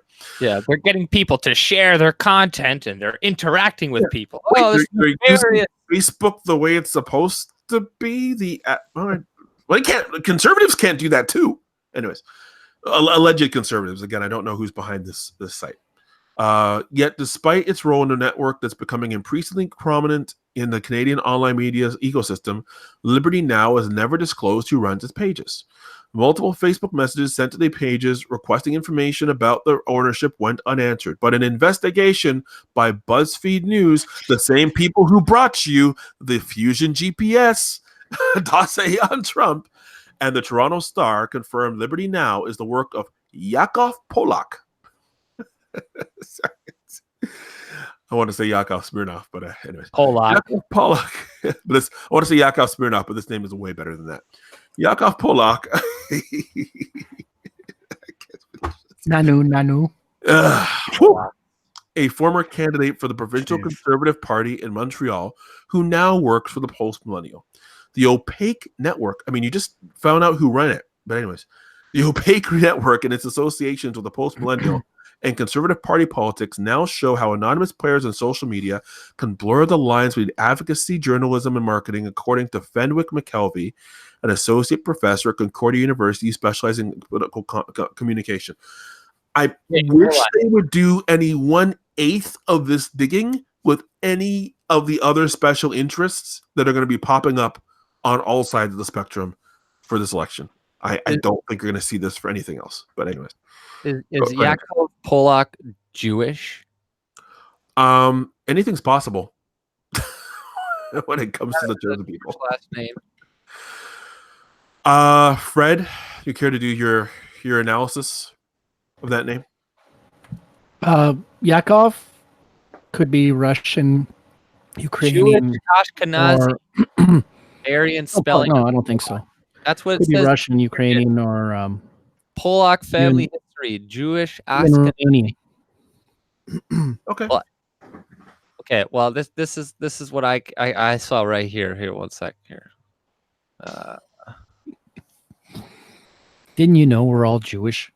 You look at Polak family history, Jewish, Ashkenazi, or Aryan spelling.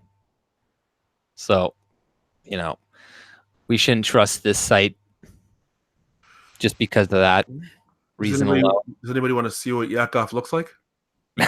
He's got curly hair and glass. No, I'm kidding. No, I'm just kidding. How the Conservative Party of Quebec will abolish revenue. Do that in the background there. The answer is the same way as we collect taxes all across Canada, we will collect it in Quebec.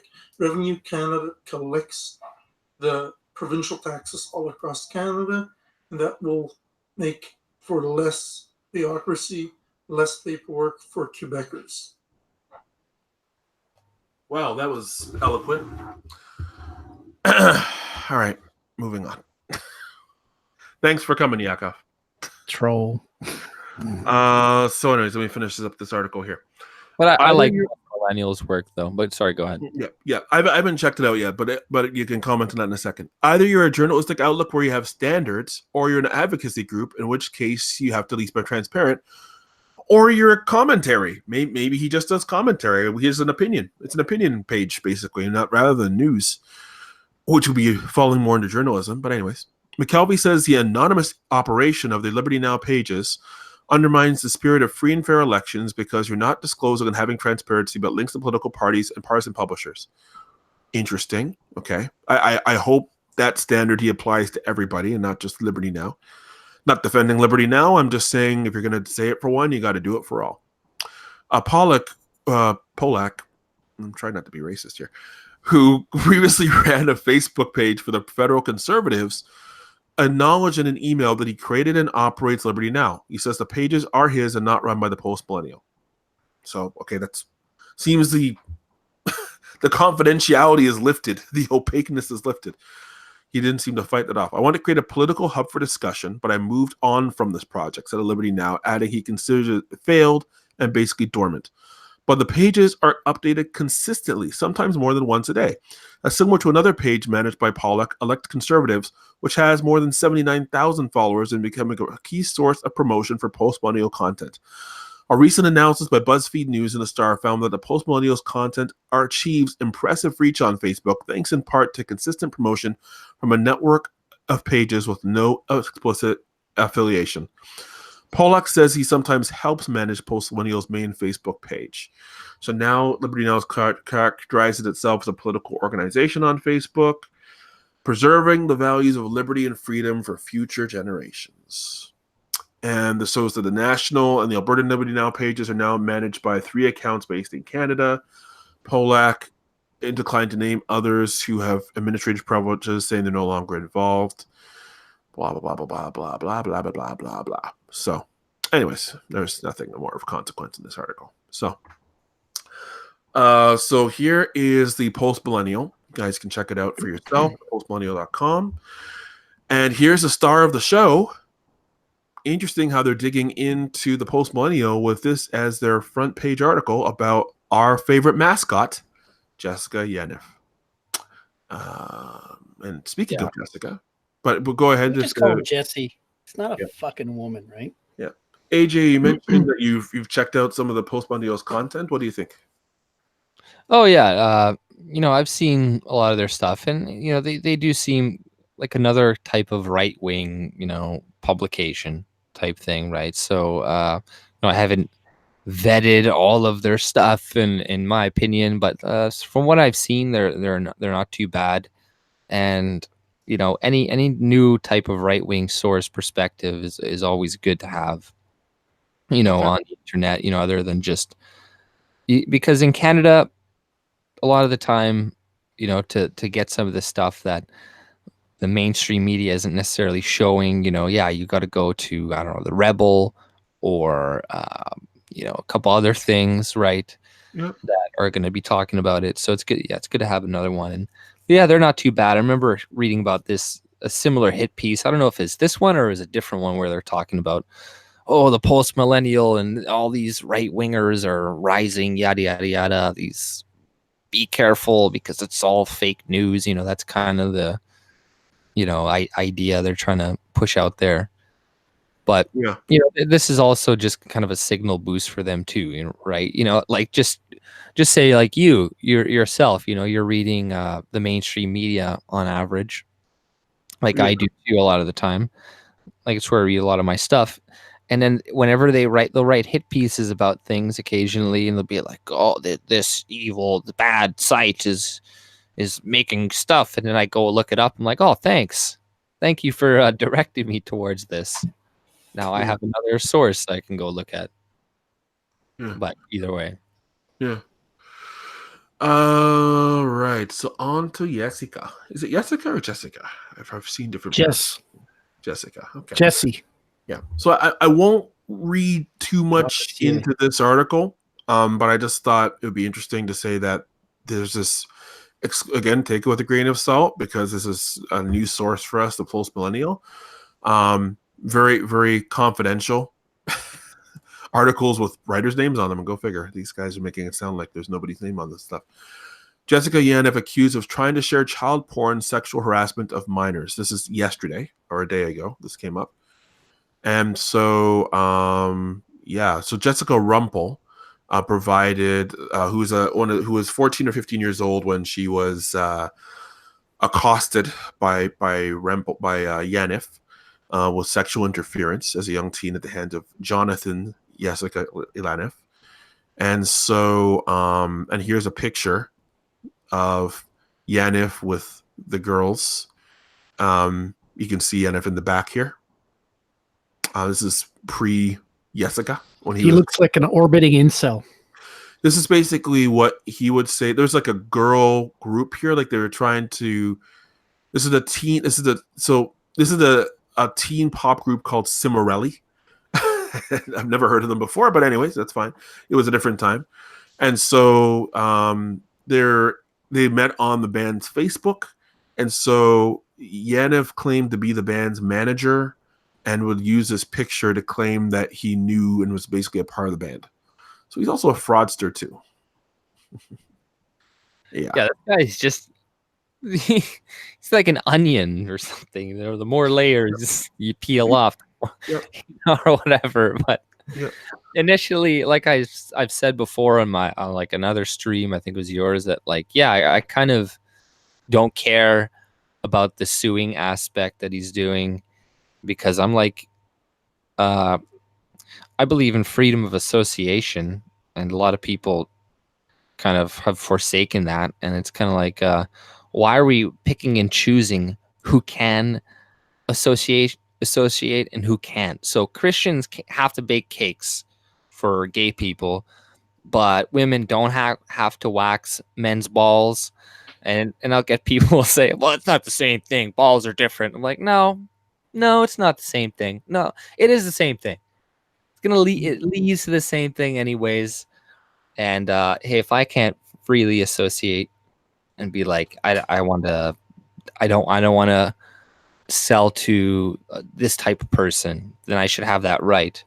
And I think women, and I think one cosmetic place was actually shut down because of this person too, right? They had to shut their doors. Well, people got fired. They lost their job. They had to shut down. One got fined.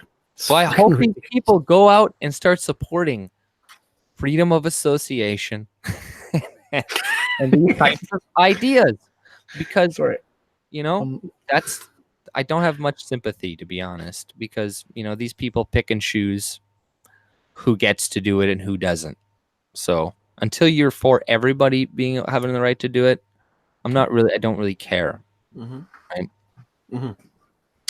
Just in terms of some of the creepiness. So what Yaniv was doing was essentially using this Cimarelli Facebook portal to kind of weaponize fans to cyberbully each other. So there's one woman who he had cyberbully, used this 14-year-old to cyberbully a 20-year-old who made the terrible mistake of correcting his French on a Facebook post.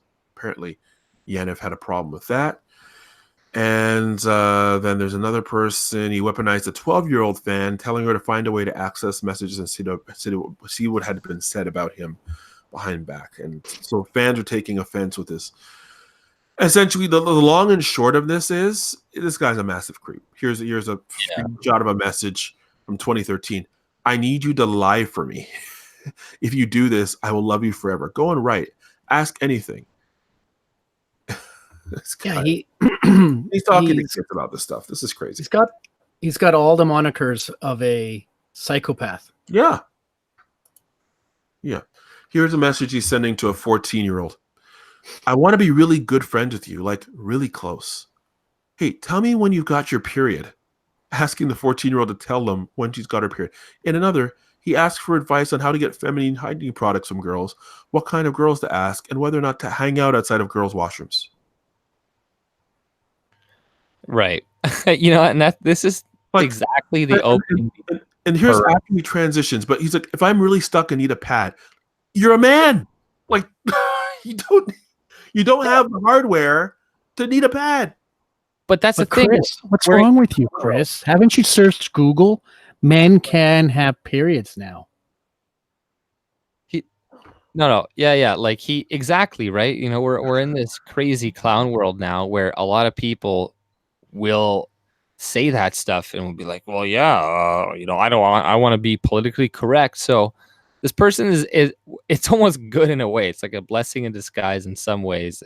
It's like forcing these people to face their ridiculous ideology. It's the same thing with the transgender people in women's sports, where they're like, oh, well, this is not fair. But it's like, hey, well, you're kind of promoting this type of stuff, so this is what you get. This is the results. Yeah. Oh my God! So I was looking. Sorry, I'm jumping a little bit. I was just looking at the chat, and I think it was Boingo Bear. It's confirmed that Natalie Portman is now Thor in the Marvel series. So this new phase, they're just trying to totally fuck up the entire franchise. They're gonna sink it, dude, into the depths. This is other than Blade. There's nothing I'm interested in this new phase. But let's not get too off. I thought you. No, I know, but yeah. In the comics, there's been a female Thor now for a couple of years. Yeah, but it hasn't been selling. It's been selling shit. Yeah, I know, but they don't care. Anyways, let's go back to Jessica. Calm down. Oh, fuck this, Jessica. I'm tired of this. Okay. Flaming fucktard. Okay. All right. And yeah, okay. We'll talk about that later. Okay. Enough for your hate speech. Here's another one from Jessica. Also, what ages of girls should I ask? What kind of girls? What's the youngest I should ask and the oldest? It's like asking for a pad. Should I hang outside of girls' washroom and asking for a pad? What if I see something dripping down? I saw this last time. We talked about this on the last TCR. Yeah, this guy is obviously ill. But anyways, yeah. Gargamel, if Fred and I sound like a married couple, it's because we've known each other for 20 years. So, yeah. So sometimes you just hear our conversations when we're not streaming. It's I guess if I think about it, yeah, we probably do sound like a married couple. All right, so moving over here. So this is a 15-year-old victim who's speaking out. So she's actually She's actually filed a child exploitation report against Yaniv with cyber tip on the incidents. The candidate's tip line to report the sexual exploitation of children. So we'll see. I mean, we'll see what if anything happens with this in regard to this obviously disturbed person. It's funny how the left is just really quiet about this. Though, too. They're kind of like they're not really reporting on it at all because they can't really do anything about it. They're like, can't really pick a side here. We're just gonna have to ignore it and let the right report on it. I don't really like the way the right wing is reporting on it either, right? Because they're kind of like, they're making these immigrant women. Yeah. They're taking away they're making them. Well, this is women shouldn't have to do this and blah blah. And you're like, I don't know. I don't like they're trying to play up that aspect to it and I don't know. Maybe try to appeal to the left wing women and stuff. Try to get them over. Is Michelle Rampon going to meet up with her and whatever? Have a little photo op. This guy is no different than, outside of the pedo shit, it's really no different than Ogre. Well, speaking of the pedo stuff, here's another exchange. LOL, how old are you again? 14? I don't know if I should. Like, look at the way he's writing. He's writing like a kid. If you look at the earlier stuff from 2013, 6 years ago, I don't have the string up here anymore. And he's talking like a man. Now he's talking like he's a 14-year-old. LOL, like a predator, frankly. Frankly, like some predator in a chat room. How old are you again? 14. I don't know if I should. Almost 15. I don't know. Well, you're kind of young. I don't know if I could. You're young. LOL. And he's even like misspelling words, like he's on his phone or something. So she says, at first, I thought, this guy seems to have some kind of mental issues of some sort. She didn't think he was a predator because she's just like, this guy's being ridiculous. And then the whole thing about pads, like, can't I change in front of her? If you like, yeah. He was at. I've read a little bit of this story here and there, but yeah, this guy's just a freak psycho asking girls about pads and 14-year-old girls. Is a world of weird and wearing girls' jeans. Yeah, well, this is exactly the opening that these creeps wanted to use with this whole transgender thing, right? Is that they could say, hey, men have periods too, men can do this too. So then it gives them an opening to play stupid and say, I'm just asking about periods because and looking at your pussy with a string hanging out of it because I'm a tranny like you and women can be men or men can be women too. And if you say otherwise, you're a bigot. And they just play like like stupid. And it's to get away with it legally, Yeah. Just think of this. Well, I'm glad you took the steps to report this guy because this is. But this guy's been reported, right? People have already reported, but they're not doing anything. Like 10 years ago, this guy would be behind bars already. Yaniv called me titty queen and even asked me to marry him when I was only 15. He said he couldn't wait till I turned 16. The age of consent and the minimum age for marriage. Creep. Unbelievable. So at the time of these messages, he would have been 27 when this girl was 14 or 15. Wow. Wow. Crazy shit. All right, that's a little too disturbing. Let's move off that and move on to one more about Jessica. About Rex Murphy. This will be the last one, folks, so you can save your lunch here. Rex Murphy, just some commentary about leaving how this Yaniv outrage has left Canada as the laughing stock of the world. And I thought just this opening was very interesting. A friend of mine recently went to his local garage, claimed that he was a reconditioned 79 Chevy Nova, and asked them to do a timing check on the carburetor and rotate his tires. They said they wouldn't because he didn't have a carburetor or tires, and they only worked on cars. He is now off to the local human rights tribunal after a stop for spare parts at Canadian Tire. So I just thought that particular opening was a little interesting. I think the rest of it that kind of sets the tone for the rest of the article. Talking about 16, and that's another thing about this thing. All of the estheticians, the cosmeticians who he's suing are all immigrants, so mostly immigrants, all women from a variety, and really they're not making a lot of money because these people don't. 16 people in total. 16 people he's suing. Now, I thought it was like one or two. He's suing 16 people at the tribunal. $25,000 he's trying to get from the store, and about 7,000 or 9,000 from individuals. Yeah, right. It's hilarious. It's unbelievable. It's like because he's apparently gone to multiple places that have all turned him down because it's like, bro. Yeah. Come on. So yeah, that's the main piece there. So actually here you go. Actually, Ricky Gervais said something here. He says, "It is a woman's right to say, I don't wax testicles on a man or woman." End of discussion. No sexism, no homophobia, no transphobia. So it's just the fact of why he's saying this is a laughing stock is the fact that this conversation's even happening. Like, why are we even considering listening to this madman, even in this age of equality, so to speak? It's like, come on, like this is obvious here. Like this is use your eyes and your ears. I think one of the things that's so challenging with the state of things today is that these people are forcing people to ignore their senses, their eyes, their ears, their hands. Like what they see is not what is being presented, and they have to kind of go in conflict with that, which is just bizarre. But anyways, so that's really it for Yaniv. I'm kind of wanting to move off of that topic because that's I'm done with that one too. Let's see. I have one here about Mr. Trump, but I think before we go to the U.S., we can talk about our friend Monsieur Bernier.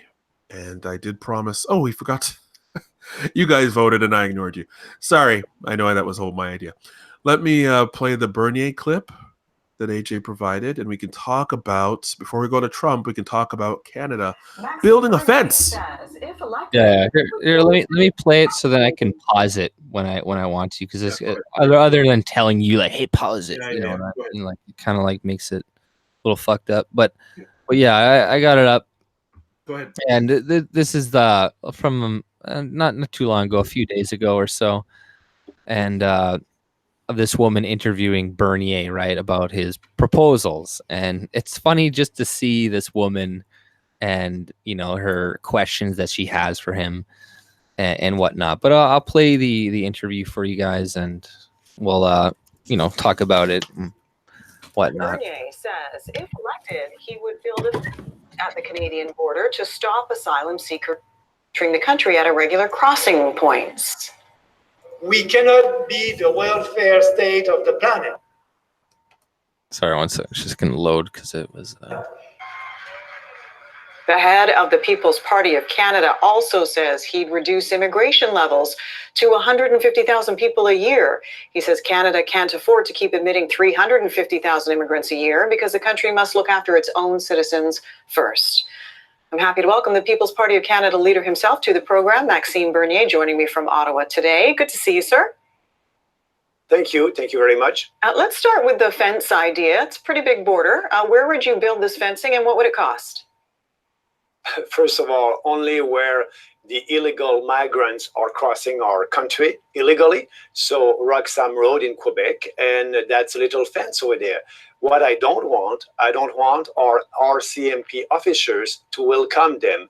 They're illegal migrants, and so we must be sure that if they want to come to our country, they has to follow our immigration law, and that's very important for us. I think the correct term is irregular migrants, is it not? They're illegal migrants. They're not crossing at the official point of entry for our country. Just look at that woman. The correct term is irregular migrants, is it not? No, that is what Trudeau and friends have rebranded it, and she's soaking up the Kool-Aid along with. Well, I want my money from the $100 or $600 million cut that Trudeau is giving out. So it's irregular migrants, Mr. Bernier. Right? I just love that one aspect of it. And she does this a few more times, countries, so they're illegals. And what we want to do, we want to be sure that we'll help. She looks like a robot, to be honest. Just like when he said they're illegal, look at her. She just had a little smile. She's like, no, it's irregular. Real refugees that needs to be helped in other countries and where their life is in danger.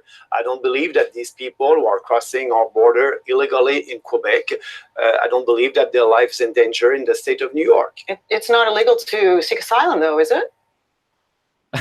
It is illegal to cross our border at another, not an official point of entry. So that's why. So she's trying to frame what these people are doing right now is seeking asylum. So the people who are leaving America, which is a safe country, she's saying they're seeking asylum.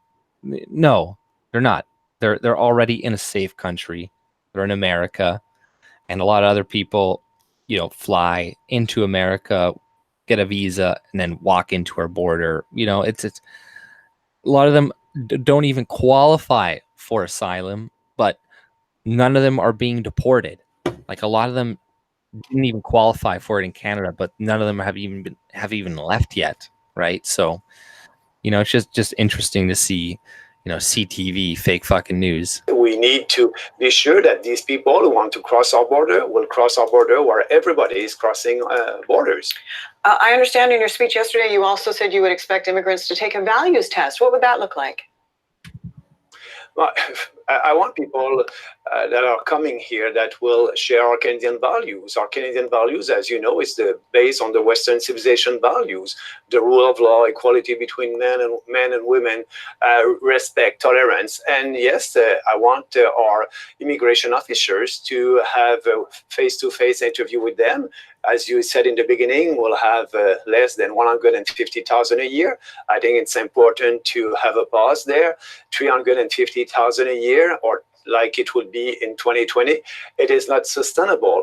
I don't want our country to be like in Europe, in certain countries, like in UK, in France, in Belgium, where they have huge difficulties to integrate their immigrants. So that's why we must have fewer numbers of immigrants, and being sure that these people will integrate our society and be part of our society. To be part of our society, it would be important to do an investigation and an interview with them. Yes. Right, but back to the values testing in specifics, there's nothing wrong with a face-to-face interview. I think people would expect that.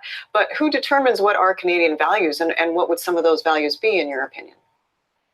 It's the Western civilization values, like I just said.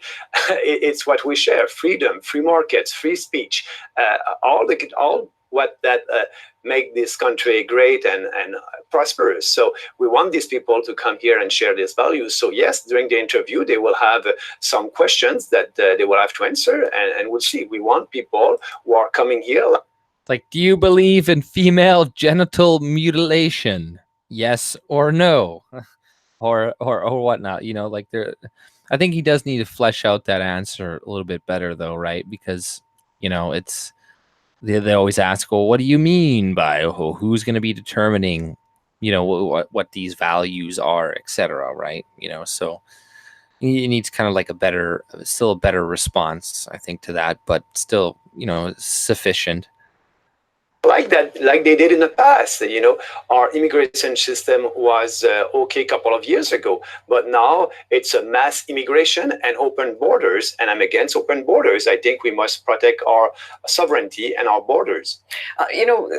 Immigration is central to Canada's economic prosperity, Mr. Bernier, and population growth Absolutely. as well. So why would you try and limit the amount of eligible workers coming into the country?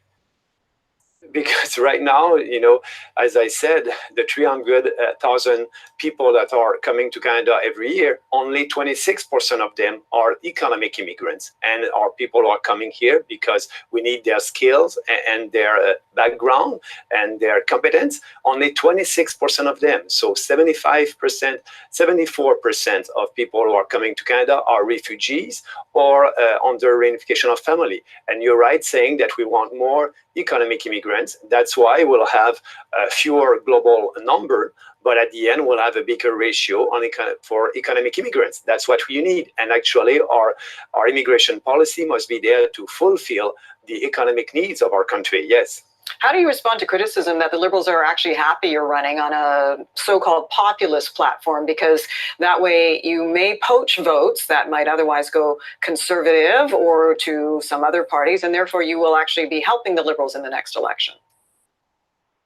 No, what we're doing will being sure that this country will be like that in 25 years, and we are working for all Canadians, and we have support of people coming from different political backgrounds. Yesterday at our rally, I had people who came to me that voted Liberals, or former Conservative, and we have people also that didn't vote at the last federal election because they didn't believe in traditional politicians. There's 30% of the population who did not vote at the last election. The participation rate was 70%. So we are a kind of a coalition behind strong ideas, and we are the only principal alternative based on individual freedom and respect. You said earlier that you would be able to front a candidate in every riding before the federal election. Where are you on that? 307 candidates right now. We have more candidates than the Green, more candidates than the NDP, more candidates than the Liberals, and we'll have 338 candidates, actually, yes, in every ridings in a couple of weeks from now. And in the 17 and 18 of August, we'll have our first training conference here in Ottawa with our candidates. So we are a real alternative, and people, I think, like the way that we're doing politics. No more political correctness, and we are speaking about the real issues that are important for the future of this country, like immigration. I have to leave it there in the interest of time, Mr. Bernier, but thank you for yours. People's Party of Canada leader Maxime Bernier. All right. Well, yeah, right. So, that was that. One sec here. Stop sharing. If it's still sharing, it's still saying I'm screen sharing. One sec. There we go. Yo, you guys there? I am. Hey, Chris. Hey, I'm here. Hey, what's up?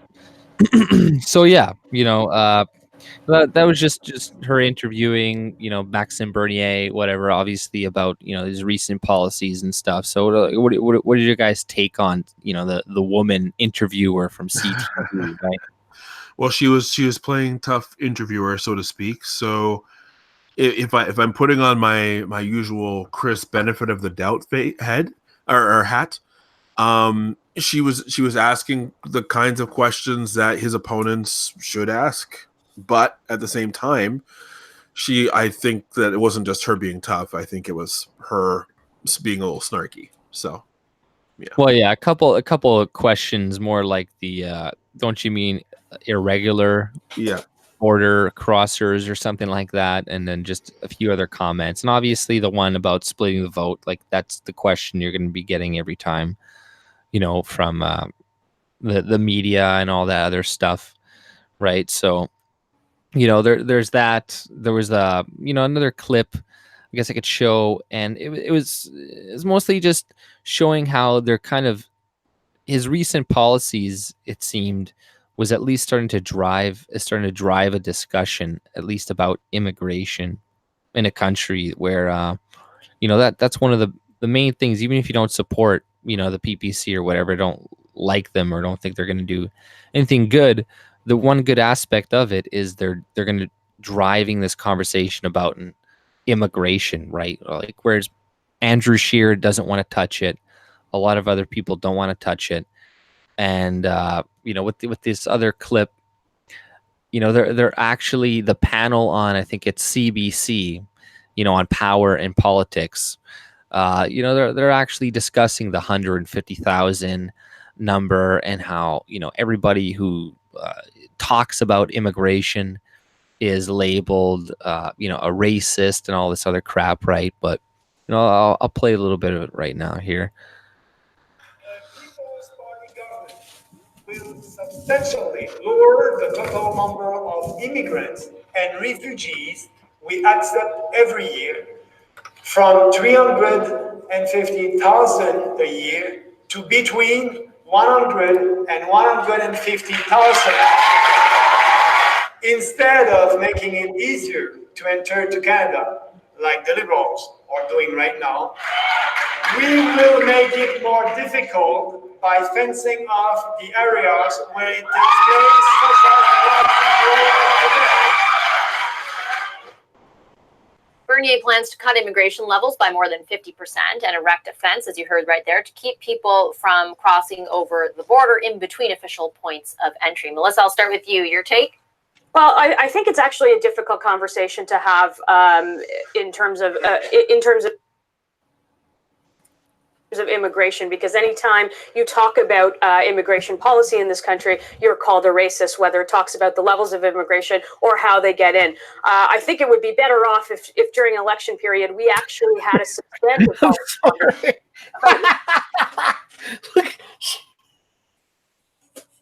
She looks like she has a bird's nest on top of her head.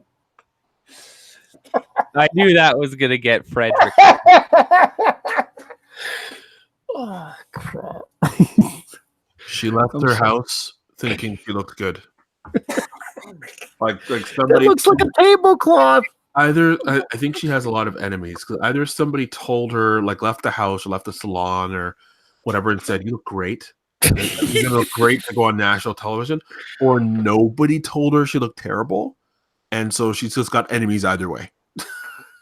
That looks like a tablecloth, for Christ's sakes, like something my grandmother put on her table. I always thought, I mean, I'm not a television guy, but I always heard you don't wear plaid on television. But it was just, it's not even plaid. I don't listen, dude. That's some sort of '60s tablecloth you find in like or like something you would see in the Terminator movie, the first one, and the guy goes into the kitchen. Wow. Okay. Her coat looks like a napkin on like a table too. Those tablecloths or something. She's in some diner. She's from Greece. Yeah, Big Brat's got it too. Yeah, diner tablecloth. All right, let's stop insulting this woman's fashion sense. Jesus Christ. I don't know what your fashion sense is, Fred. You're probably wearing like a toupee or something. Not a toupee. No, man, I can't go bald. No matter how many times I've tried, I just can't go bald. So I got long flowing hair. Tried to go bald. I don't know, because I don't have to spend any money on fucking hair products. I was gonna say, I wasn't gonna say I was gonna say like a skirt or something like that. I don't know why toupee came out, but yeah, you're probably wearing a skirt, something like that. I'm Scottish. Yeah. All right. I'm sorry. I didn't mean to insult this little pigeon. Probably lesbian. What's wrong with our immigration system? And I suspect that's not thespian. To happen when you've got Mr. Bernier on one side and frankly the Liberals on the other. But she's on our side. Like she's kind of like sympathetic. Tim, what do you think? Well, that was an interesting spin, Melissa. I think the challenge is this, and when you actually look at kind of polling support for immigration and... Oh, that was an interesting spin, Melissa. The Liberals don't frame everybody as racist when they attack immigration. Nothing this man has said in one sentence made any sense or has addressed the issue directly. If you look at the polls of immigration, I'll show you the views about it. There's a significant difference between those who vote conservative, and I'm not saying conservative politicians, but those who vote conservative and those who vote liberal, although the Greens, interestingly, kind of sway towards the conservative side, in which they're the opposition to immigration, the notion that we need to be stricter is kind of like the flip story of liberals and NDP supporters. So one supports it, one doesn't. And so the challenge Bernier is... Thank you, and water's wet. People who could vote his party. Pardon? And water's wet. Right. You're conservative, where that kind of message has a higher degree of resonance, which creates a bit of a problem. I mean, when you look at it substantively, there isn't really a problem with immigration. We need it to maintain our economy. We need it to grow. And when you look at the challenge in those places where we did have, somewhere last kind of about 15,000 people a year crossing illegally, it's people now who talk in generalities should shampoo my crotch. Yeah. It wasn't, some years it was a lot more than 15,000 a fucking year. But yeah, he's just averaging it out from, I guess, maybe this year or whatnot. I don't know. Immigration is good because it helps us. It drives the economy. Okay, how? Well, it's the same old, aging population, blah, blah, blah. I'm pretty sure he mentions that, or I've read in a couple other articles when they're talking about Bernier's immigration policy. As Chris likes to point out, playing the hits. Playing the hits, baby. Fix the challenge in the Safe Third Party Country Agreement in the United States to reduce that even more. So I think illegal immigration or refugees who aren't coming through the proper process is being dissipated as a problem. See, he slipped up. I think illegal. Refugees slipping up and falling out of the permanent residency status or something. Problem. And letting immigrants in has different views politically, but is an important part of building our country. Yeah, I think it's almost two. And I'll get to it 1 second, Andrew. It's just I think it's two different discussions, and I understand your take on the numbers. I think as those numbers ebb and flow, though, the discussion changes as well, right? Like if the problem is present and we're looking at it, there are genuine concerns over it. The government at first, years ago, when it started happening, was saying, no, we don't even need to touch the Safe Third Country Agreement. Now they're looking at modernizing it. We don't know what that will look like. I think there is, as to Melissa's point, a substantive conversation that could be had about that. Is erecting a fence, Andrew, the way to deal with that issue?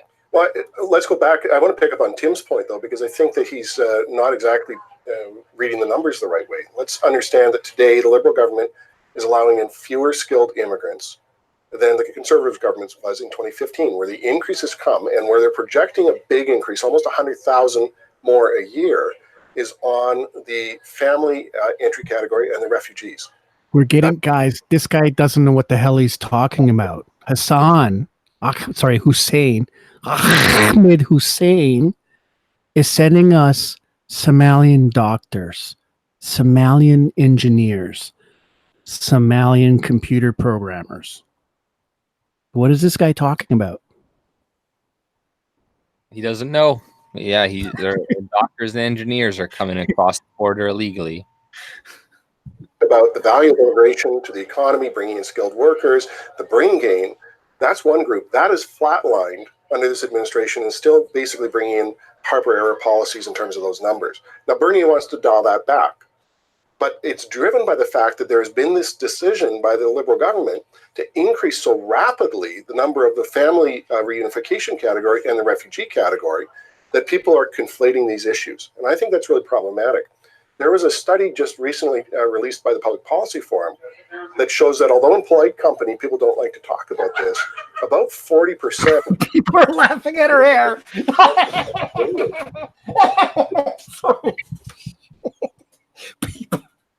People in the studio are laughing at her hair too. We're open to the idea of significantly dialing back the amount of unskilled labor-driven immigration. And more than a third of Canadians supported doing that on skilled immigrants. So this may be a piece that we would like to push out of the corners of polite society, but it's very much being discussed out and about in the country. And I think that we need to be mindful of what's driving that and what the appropriate solutions are in response. I've got less than a minute. Melissa? And the problem is that we can't actually have a conversation in the context of an election about this, because why? We're having one right now. Every time a political You party didn't. You just said you had a minute. or reform the system or focus on skilled, educated immigrants or not have people jump the queue or fix the border issue. The antidote to that is putting forward very specific solutions. Watch, they're going to cut them off. Parties will put forward very specific solutions, but you have a Liberal government who, from one side is increasing the numbers, and frankly, it's a bit of virtue signaling, because at the same time, you have a prime minister who has barely said anything about a province where you can't wear a hijab and teach in a public school. So what? See, and this is the conservative talking points that they're bringing up. Oh, what about Quebec? And nobody's saying anything about Quebec, and it's like they're right. It's true, but that they are ignoring it.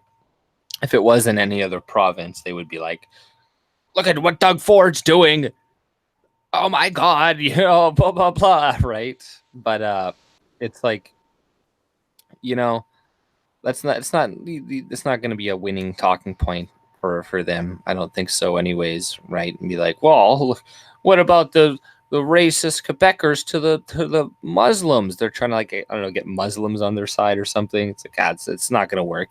You should be like, yeah, that's a good policy. We should implement it too. That's what they should be saying.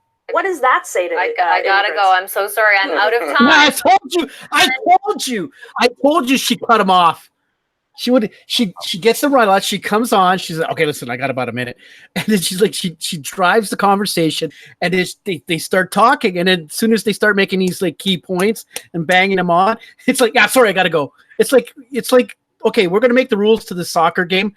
And then the team's like, well, those are stupid rules. And then that team that said that is winning, and they're like, okay, yeah, the game's over. It's done. We're canceled. Fuck, man, these people are just so predictable, honestly. Yeah, no, they're just a joke, right? And she said she was gonna cut her off in like a minute. Yeah, right. But that's the thing with the media too, is that oftentimes they have like 5-6 minutes to have this like quick conversation about these important topics. We're like, okay, you get a minute. All right, let's it's over. Whereas, people like that these long form discussions as well too, something 30 minutes, 45 minutes, an hour, whatever. And, they're just assuming everybody has like, maybe a short attention span, or they're doing it on purpose to, just not really get too much info out. But yeah, it could have been much better, if it was like a 20-30 minute discussion between these people or whatever, right? But just so quick. Yeah, it's so here's my thoughts on it.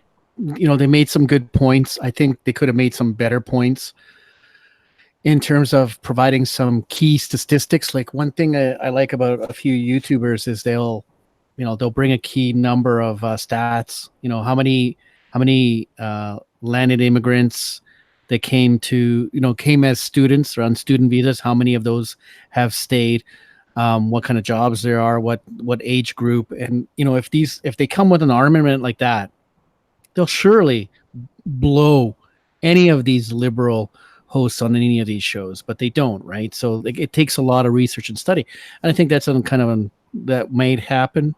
It's an ongoing thing, but they could have elaborated a little bit. It's a little short and quick, a little pithy in terms of like these people being on these shows, and that's what you're going to expect. Like, what else can you expect, right? They control the show, and they can cut you off whenever they want. They were just starting to get heated, right? So they were just starting to move. To your point, you make a very good point. They could have said, like, why doesn't Canada follow the lead of Quebec? But yeah. Yeah, well, that's what I'm saying. Like, they always bring up these the conservatives. You see, they always do this all the time, and be like, "Oh, look at they're anti-Semitic, or they hate women, and or whatever, or women's rights." Exactly. Blah, blah, blah. And you're like, shut up! Like, nobody's buying it anyways when you say this shit. So you may as well just be like, "Oh, Quebec has it right, and we should be adopting the same policies as well that they're doing, and it's bullshit that they do get, free reign to do whatever they want, and that they can create these laws, and Trudeau isn't saying anything about it. But we all know that the reason why, because he needs them. He needs their support to get elected. So that's the only fucking reason, and that's politics for you, just in and out. But yeah, if anything, yeah, they should be supporting it to some extent and trying to implement it in the rest of Canada, because they already do this in a lot of other places. I don't know what it is with French people, but they really like putting in these laws that ban jobs and shit, like they do in France. I think they have that as well. They've had it for years. So, when it comes to that, they got it right. We need to adopt that because it works, I think. And a lot of people will probably leave Quebec and go to other provinces. That's why it needs to be adopted throughout the majority of Canada, right? In the provinces that isn't, that's where they're all going to go eventually.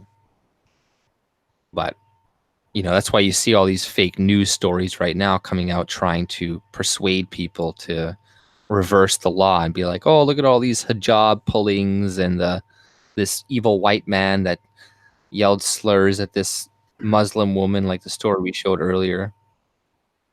But yeah, so I don't know if you guys got anything else you want to bring up, but go ahead, Chris or Fred. Or if Chris fell asleep, he passed out. No, I was just on mute.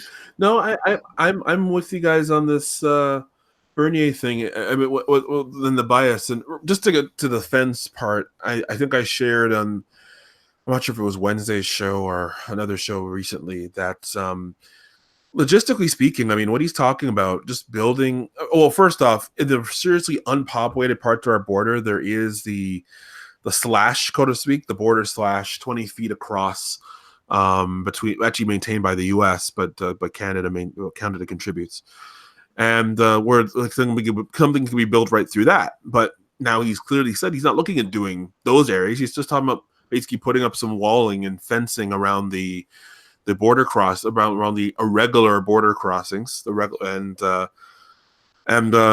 changing the policy of the RCMP to say, hey, we're not going to welcome these people. We're going to prosecute them if they manage to get across. Let's build a fence so they can't get across to begin with. And that should be a much more reasonable solution than walling off the entire border, and should be a lot more cost effective too. So I'm all for that. Sure. Yeah. Set some mines in front of the fence as well. Mm-hmm. It was a warning. No, I'm kidding. I wouldn't do that. But yeah, they're not talking about a fence throughout the whole border. He just said no, just a couple areas where they're being funneled into, because the thing is like there's only a couple funnel points that they come into, right? Because all the other areas isn't covered by the loopholes, right? It's just the few areas, Roxham Road and Manitoba, Emerson, a few other places that they come into. Mm-hmm. Right? So it wouldn't be that costly to do something about that. Sure. But, I mean, they'll find a way to make it cost like $20 billion, but it just shouldn't have to. Yeah. Well, if we're importing all these really cheap construction workers, I'm sure it wouldn't cost much to put up a fence across the entire border. That's true. I'm sure if it's saying yes, sir. I saw a story about that just the other day. You're talking about how it costs a lot of money. There was like a fence, I think, in New Brunswick that they built, the government, and it cost them $26,000 or something like that to build this fence. And then people complained because it blocked the iconic view of the town or something, on the hill. So it got torn down, that same week. So it's like it'd be a waste of money. There goes $30,000 for a fence. Mm-hmm. Like, really, it cost $30,000, $26,000 to build this fucking fence. Like, Jesus Christ! Like how much are you paying for labor? How much was the material? How much was that wood? Probably could have done it for a few thousand. Like 26. Like that's Well, ridiculous. we're talking about government, right? So when there are contractors bidding for a job with the government, the government doesn't give a shit. They don't do their due diligence in proof of concept. They're like, yeah, okay, what's the lowest cost? They don't look at like what, for example, in IT, when companies try to get a contract with the government, they'll all lower their cost here and there. They don't look at quality. They just look at, we win the bid based on price and then based on who you know. Mm-hmm. You know what I'm talking about, right, Chris? I know exactly what you're talking about, Fred. Yeah. Okay. The last I'm gonna call it the last one. I did have one more to share. I have an outro when you're done with that. Very short, but okay, that's fine. Okay, second last then. I have either Margaret Trudeau or Donald Trump. I'm going to choose to give Margaret Trudeau no attention. And just a quick thing about Donald Trump. I'm not going to go and read the whole article, but the link there is in the chat or is in the YouTube description. And let me just share this quickly. And so this is another opinion piece, actually by Conrad Black, of all people. He says, the inconvenient truth about Trump, he's doing what he said he would. And I thought it was interesting because I've been starting to think about this topic, not just for Trump, but for Trudeau. The kind of a concept I've been thinking of is just taking a look, going back to their campaign stuff, on their comments and promises, and going through and seeing what have they actually done that they promised to do. So this is a piece by Mr. Black, and basically what he is saying here in this article, in this paragraph.